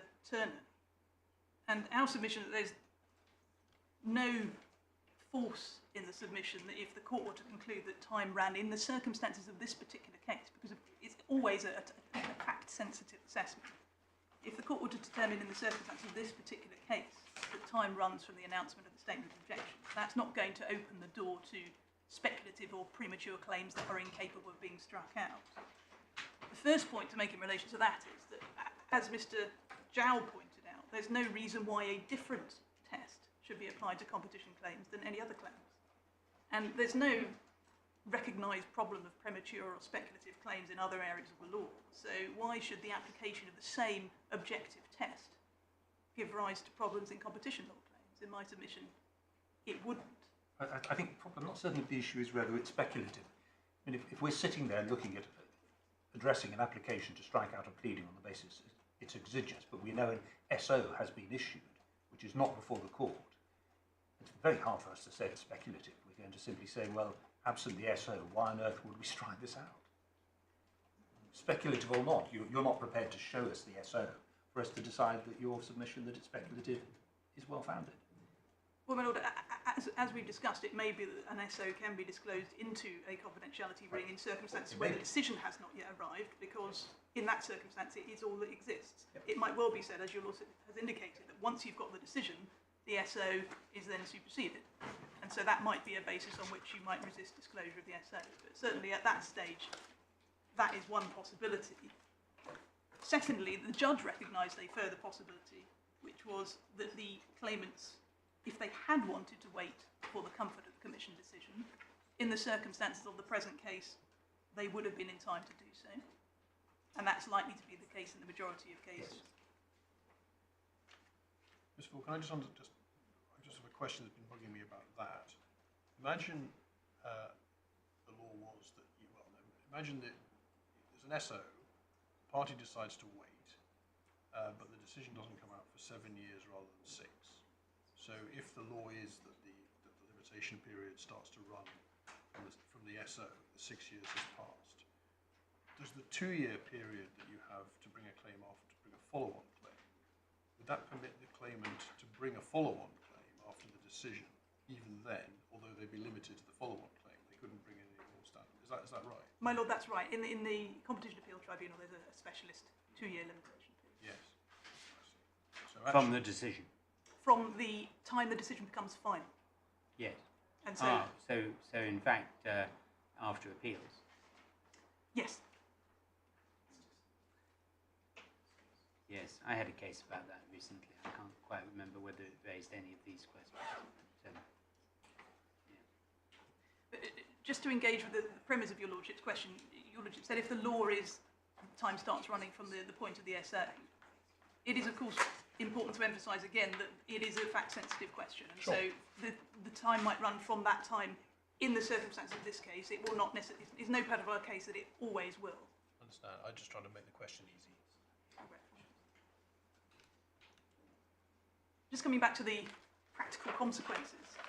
Which There I think it's agreed they're relevant. I was just struck by FII paragraphs 209 onwards. The Supreme Court tested their analysis against the practicability evaluation.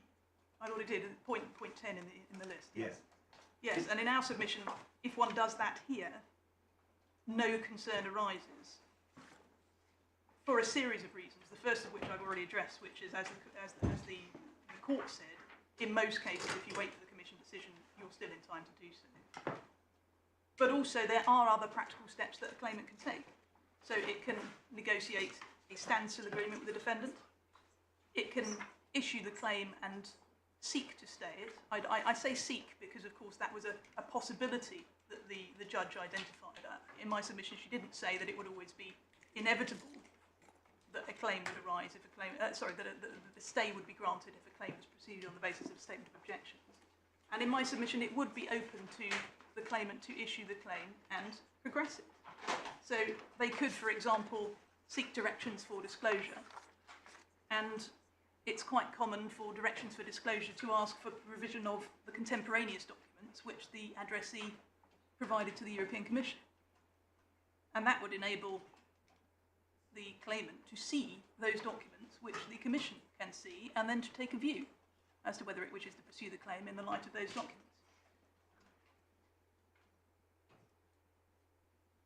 Now, my Lord Justice Green canvassed with Mr. Turner what would happen if a claim was issued on the basis of the statement of objections and then the Commission abandons the case.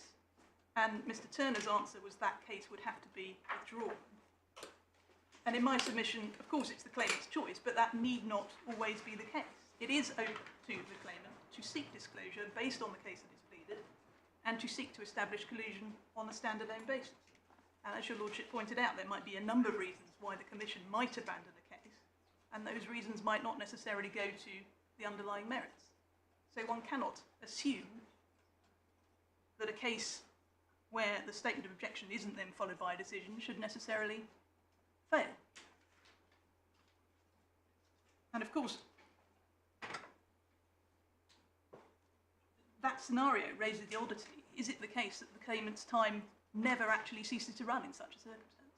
If we say, well, you didn't have sufficient information in the statement of objections, notwithstanding that you plead your claim, a decision never arises, is there then an endless limitation period? Because it said the claimant has never actually got sufficient information, never been on sufficient notice to start time running. That would seem to be paradoxical. It means the concealment goes on ad infinitum. My Lord, yes, and that can't be right. And of course, Well, it could be, I suppose. well, my Lord, in Arcadia, this court said that it can't be right that a claimant that's now pleaded its claim can claim that the concealment is still ongoing. Yes, if Mr. Turner's right, the time hasn't yet started to run. The Commission abandoned, you don't know why. And you think, well, maybe they've rejected the suggestion. I mean, I'm speculating about all sorts of weird and wonderful permutations. Well, my Lord, in my submission, the scenario where the claimant has actually brought the claim, it would be a decidedly odd outcome if one were to say, because the Commission decision didn't manifest itself, the claimant is to be treated as If the claim's been started, still having the benefit of limitation. And of course, if the claimant decided to pursue the claim, notwithstanding the absence of a Commission decision, it might be unsuccessful. But the Supreme Court has told us very clearly that limitation isn't about certainty, and it said the limitation period runs alike for claims which fail and claims which succeed. That's... I know this may sound like I'm a broken record, but I'm still troubled by the point that I put to Mr. Jowell at the end of his submissions, and I just wondered if you had anything useful to add to it. It's this point, really.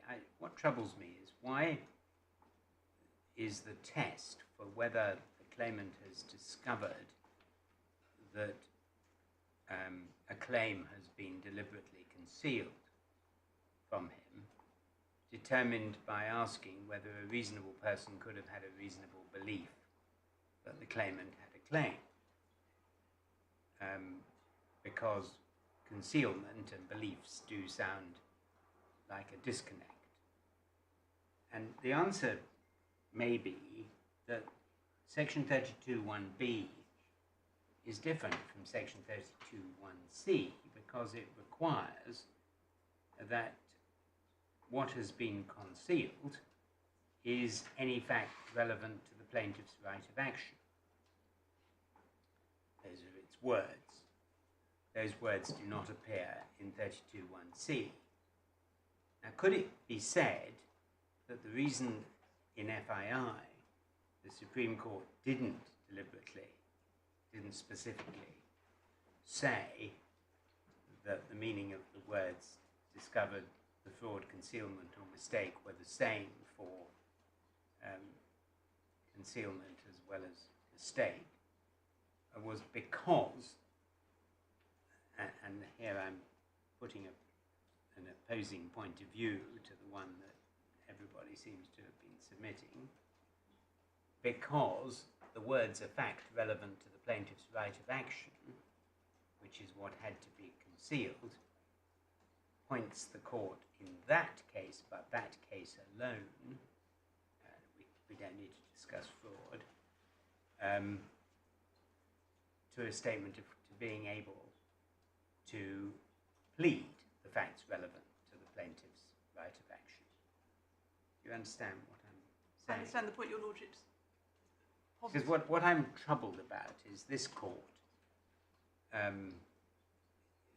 actually saying that the FII test sweeps away the statement of claim test. I know the judge didn't grapple with that, and I know what Mr. Giles said about what submissions were made. But if we come and say the FII is directly applicable and there is no statement of claim test anymore, I'm just testing whether if that were directly argued between two competing parties, one of whom said there was and one of whom said there wasn't, the point I've put to you might be made with some force. My lord, in my submission, had the Supreme Court had in mind that it was consciously drawing a distinction in that way, notwithstanding that that would be obiter in that case, it would at least have indicated that it was reserving its position as to the applicability of its reasoning more broadly. And there are indications in FII that what they're saying, anyway, the reasoning, the 9 reasons apply to concealment.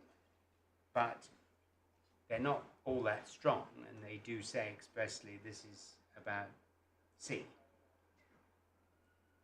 My lord, in my submission, they would, had they had reservations about the prospect that this might wrongly be applied more broadly, they would have specifically indicated that they were not purporting to express a test which applied to all 3 scenarios. And there is, in my submission, no indication to that effect in the judgment.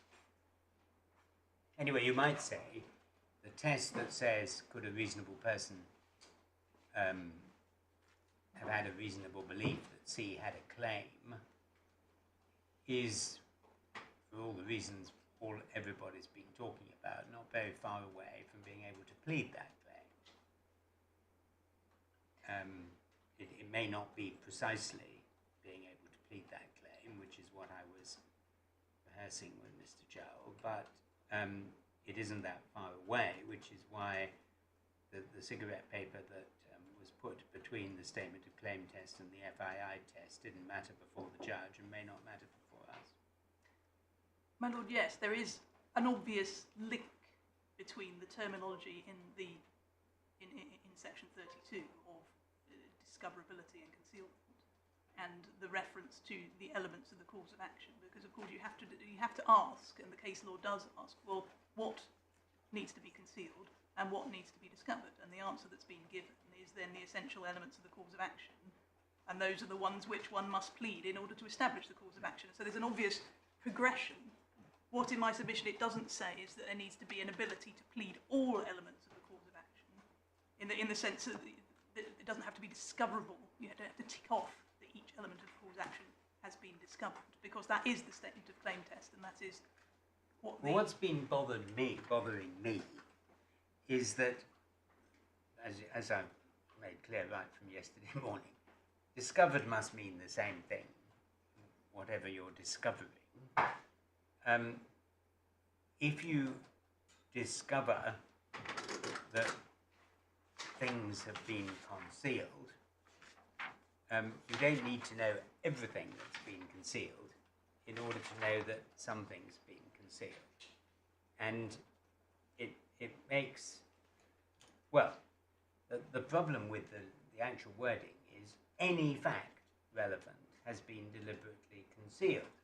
Now, it doesn't require that you discover every fact relevant to the plaintiff's right of action. My lord, It says you must discover any fact. that must be right, my lord, and in my submission, the reason why it says that is to exclude an attempt to rely on this section by somebody who's pointing to a fact which is not an essential element of the cause of action. So they're saying If that's right, then the statement of claim test is prima facie inapplicable, contrary to a whole raft of authority that said it was applicable in this area, because all you're being asked to find out is that it begins to run when you discover that a fact that was concealed from you, an essential fact, was concealed. And so, I mean, you've all agreed that what had to be concealed was collusion, which is an encompassing term for the cartel. But actually, maybe what needs to be discovered is simply that any aspect of the collusion about which you didn't know. But I mean, it's all how many angels can then stand on the point of a needle. It's very philosophical. Certainly, a claimant who is seeking to pray and aid this section would have to identify at least one essential element of their cause of action that had been concealed from them. And so the function of the language in part is to say it's not enough for you, the claimant, to say that something that would have improved or made your case stronger has been concealed. You've got to identify an element of the cause of action. But what the Is it right to say an element? I'm just looking at 195 of FII. It's cause of action postponed to claimant knows actually or constructively the essential facts on which the cause of action is based. Now, applying it to a 101, the existence of the cartel is the most important thing which is going to be concealed. Its object or its effect on trade are really consequential or collateral matters which flow from that.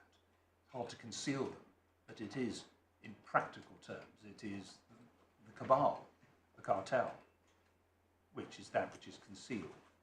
Oh, yes.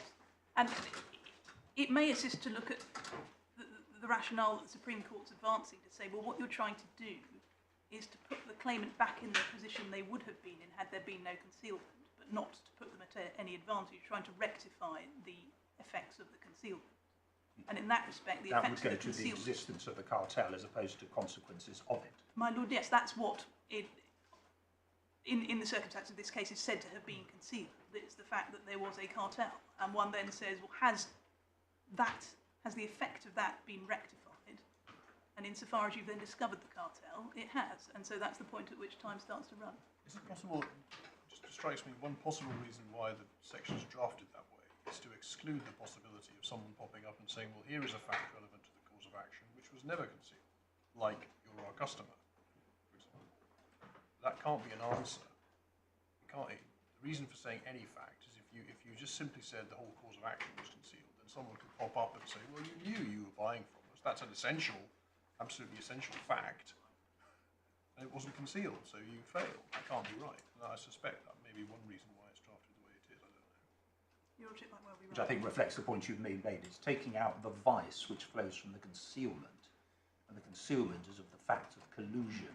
Not that X is a customer or there's an effect on trade or it covers X product. It is the fact that X and Y put their heads together, exchange price-sensitive information and so on in order to coordinate prices.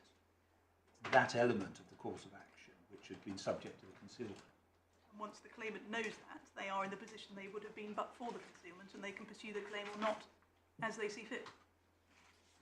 But the reason why the statement of claim test may be misleading is because the person who is run over is not in a position at that point, the beginning of the limitation period, to plead a statement of claim, but is in a position to know he may have a claim. And it's not just running over, it's all sorts of potential types of claim, where the limitation period begins at a point when you might have quite elemental knowledge. So in concealment, if you're putting people back in the position they would have been in had there been no concealment, you don't have to put them, I mean, as Lord Reid and Lord Hodge say, that the point at which you plead a statement of claim is quite down the road from the point at which the limitation period starts in every normal case. And that's a point that is obvious, really. My lord, yes, that must be right. And of course that does mean that the limitation period may start at a point where it is actually not possible to plead one element or more elements of the claim, but nonetheless it might be possible to take those preliminary steps towards issuing a writ, which is the test. Yeah, thank you. My lord, I'm moving on to deal relatively briefly with the second ground of appeal concerning the ability to plead the period 2003 to 2006. And of course, in the light of this exchange with the court, it may be that this ground of appeal essentially falls away on the basis that it deals with an ability to plead, and it may be that the FII test properly applied doesn't require you to have the ability to plead every element of the cause of action. It simply requires that the concealment has been rectified. Yeah. Well, your point on that is the second RFI. We relied. Which is very specific about the time period they were asking about. And yes, both of them read together in our submission an inquiry about the same time period twice. And I mean, if it's necessary to know the time period, which you could hardly, you really are putting the person back under Section 32 into a very advanced position if you have to know all the details, including the precise time period. And we can then get into all the authorities about whether it's satisfactory just to plead at least from, but it obviously is satisfactory just to plead at least from, or indeed at a period starting at least from, starting at a period after 2001. I mean, you could plead. Well, indeed, that's the option that the claimants did take in this case. I can show the court if it assists, but in their pleading, That's what they did. They did plead at least from. Yes, I don't Well, they probably would by seeing it. Yes. So But I mean, that wouldn't be strikeable. My lord, no. It's core bundle tab 12, page 9. Yeah. I don't think we need to go into that. Great. They also incidentally pleaded an overhang period after the infringement came to an end, when it was said that the effects of the infringement continued, and that was a duration which was completely unspecified. It was an unspecified overhang period. So there's no doubt, not only is it permissible to be loose in one's pleading, but the claimants have fully taken advantage of that possibility in the circumstances of the present case. It's quite common to plead both a wind-up period and a wind-down period after, after the Commission decision's defined period, and we know that the Commission are sometimes conservative. They choose the low-hanging fruit, and they may not choose 2002, 2001, simply because they don't need to for the purpose of imposing a swingeing fine. My lord, indeed, and that again shows that a claimant can maintain a case without having the crutch of a Commission decision. It's not our helpful, though. It's always welcome from the claimant's perspective, but it's not necessary in my submission. It's Criminal certainly lawyers not would the say it touchstone. shows propensity and similar fact. I certainly do say it's not a necessity.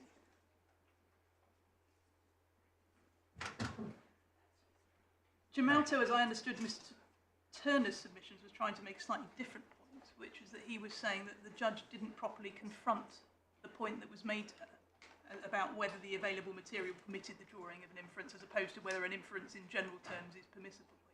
His submission, as I understand it, was that she hadn't properly grappled with whether in the circumstances of this case it was appropriate, and my submission, that is not correct. If we look at paragraph 88 of the judgment, this is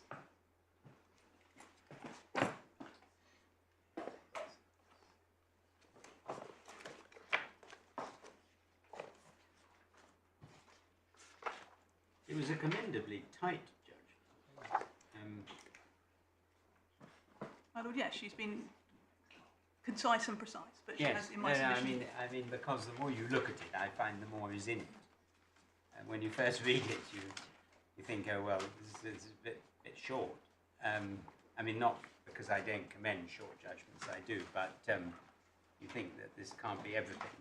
But actually, the more you look into it, the more you find, like the stuff that my lord was asking about, the status of statement of objections. My lord, Okay, yes, she has dealt with it. 86, is it? Final question. 88, my lord, 88, on page 17. Yeah, I'm sorry, that doesn't seem to be the right... I think it was 86, you said. No, No, that's the relevance of... No, it's 85, sorry. yeah.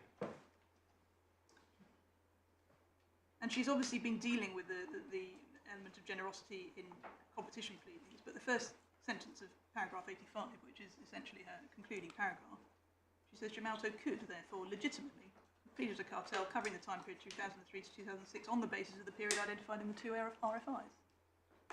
And she, in my submission there, is very clearly making a finding that drawing an inference on the available material in the circumstance of this case is legitimate.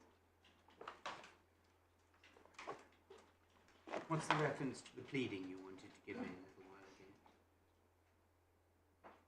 I'm sorry, my lord, I didn't hear that question. You said that they did actually plead it like that, and you were going to give me a reference. I'm sorry, it is Core Bundle, tab 12, page 9, at paragraph 37, where they plead the infringement occurred at least between 24th of September 2003 and the 9th of September 2005.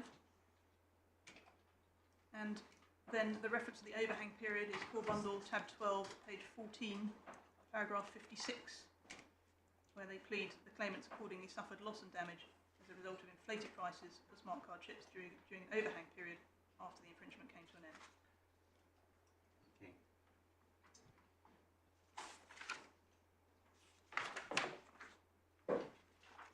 Good. My lords, there were various points that were taken in the skeleton that weren't actually developed to a particular degree orally. It may be because some of them fall away if the focus is not so much on whether one can plead this particular element of the cartel, but just to work through them, it was said that nothing in the RFIs stated expressly that the relevant period was a suspected cartel period, and that's of course correct, but in my submission it's the obvious inference that one would draw. And in that regard, it's worth noting that some of the material in the public domain did correlate that. So, for example, Supplemental Bundle E, tab 6.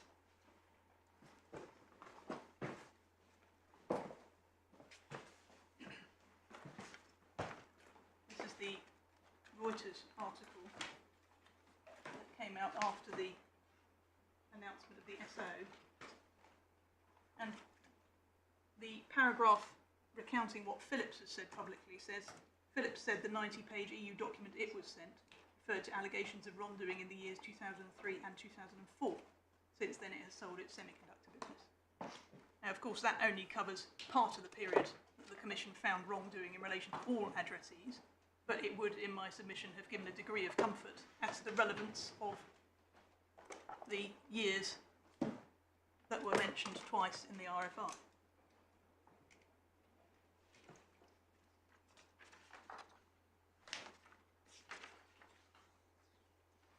Gemalto also makes the point that the Commission might have changed its mind between the RFIs in 2012 and the statement of objections in 2013. Again, yes, it might have done, but that doesn't mean that it's not a valid inference to draw for the purpose of advancing your claim. And finally, Gemalto makes the point that the actual time period was 2003 to 2005 rather than 2006. But again, in my submission, that doesn't undermine the basis on which one pleads one's claim. It simply means that, as is absolutely commonplace in competition claims, on disclosure, one would refine the allegations that are being advanced. The claim would be potentially over-inclusive, but not in any way striking.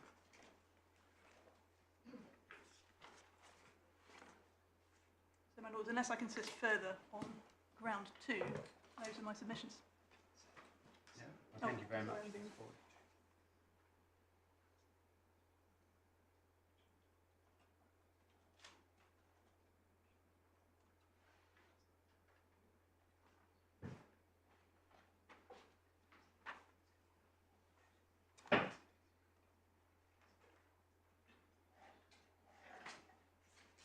I'm grateful to those behind me for raising 2 points. The first is my Lord Justice Green's query about whether Section 32.2 of the Limitation Act had been there from the start, and I'm told that it was there from the start, it hasn't been amended.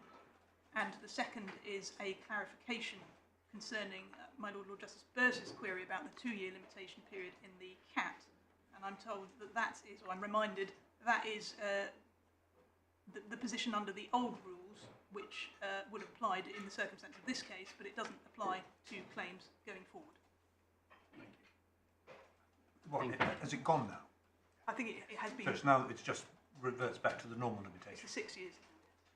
from date when cause of action first accrued, as per section 32. There's a slightly different definition. We can clarify the exact wording over the lunch break if that helps us.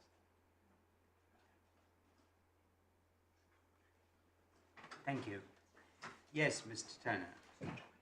How long have you got? Probably subject to debate with the court, I'm sure there'll be none of that, Mr. Turner. around 45, 50 minutes. Would it help you to commence at 2 o'clock? That would be best, my lord. Yes, that would help. I'm very grateful. May I just say, in relation to the point that's just been canvassed, the 2-year special limitation period was abolished under the Consumer Rights Act from the 1st of October 2015, subject to transitional provisions. And what was the case that I did recently about all that? I'm not sure. I can't remember. I suspect you've got a better memory than he does. I don't think you were in it, but I'm just trying to think. There was a. Yes. Oh, okay. I remember having. It was a date. DSG and MasterCard. What? DSG and MasterCard. Right. Yes, that's right. Thank you. Okay, great. Good. Well, we'll adjourn now and resume.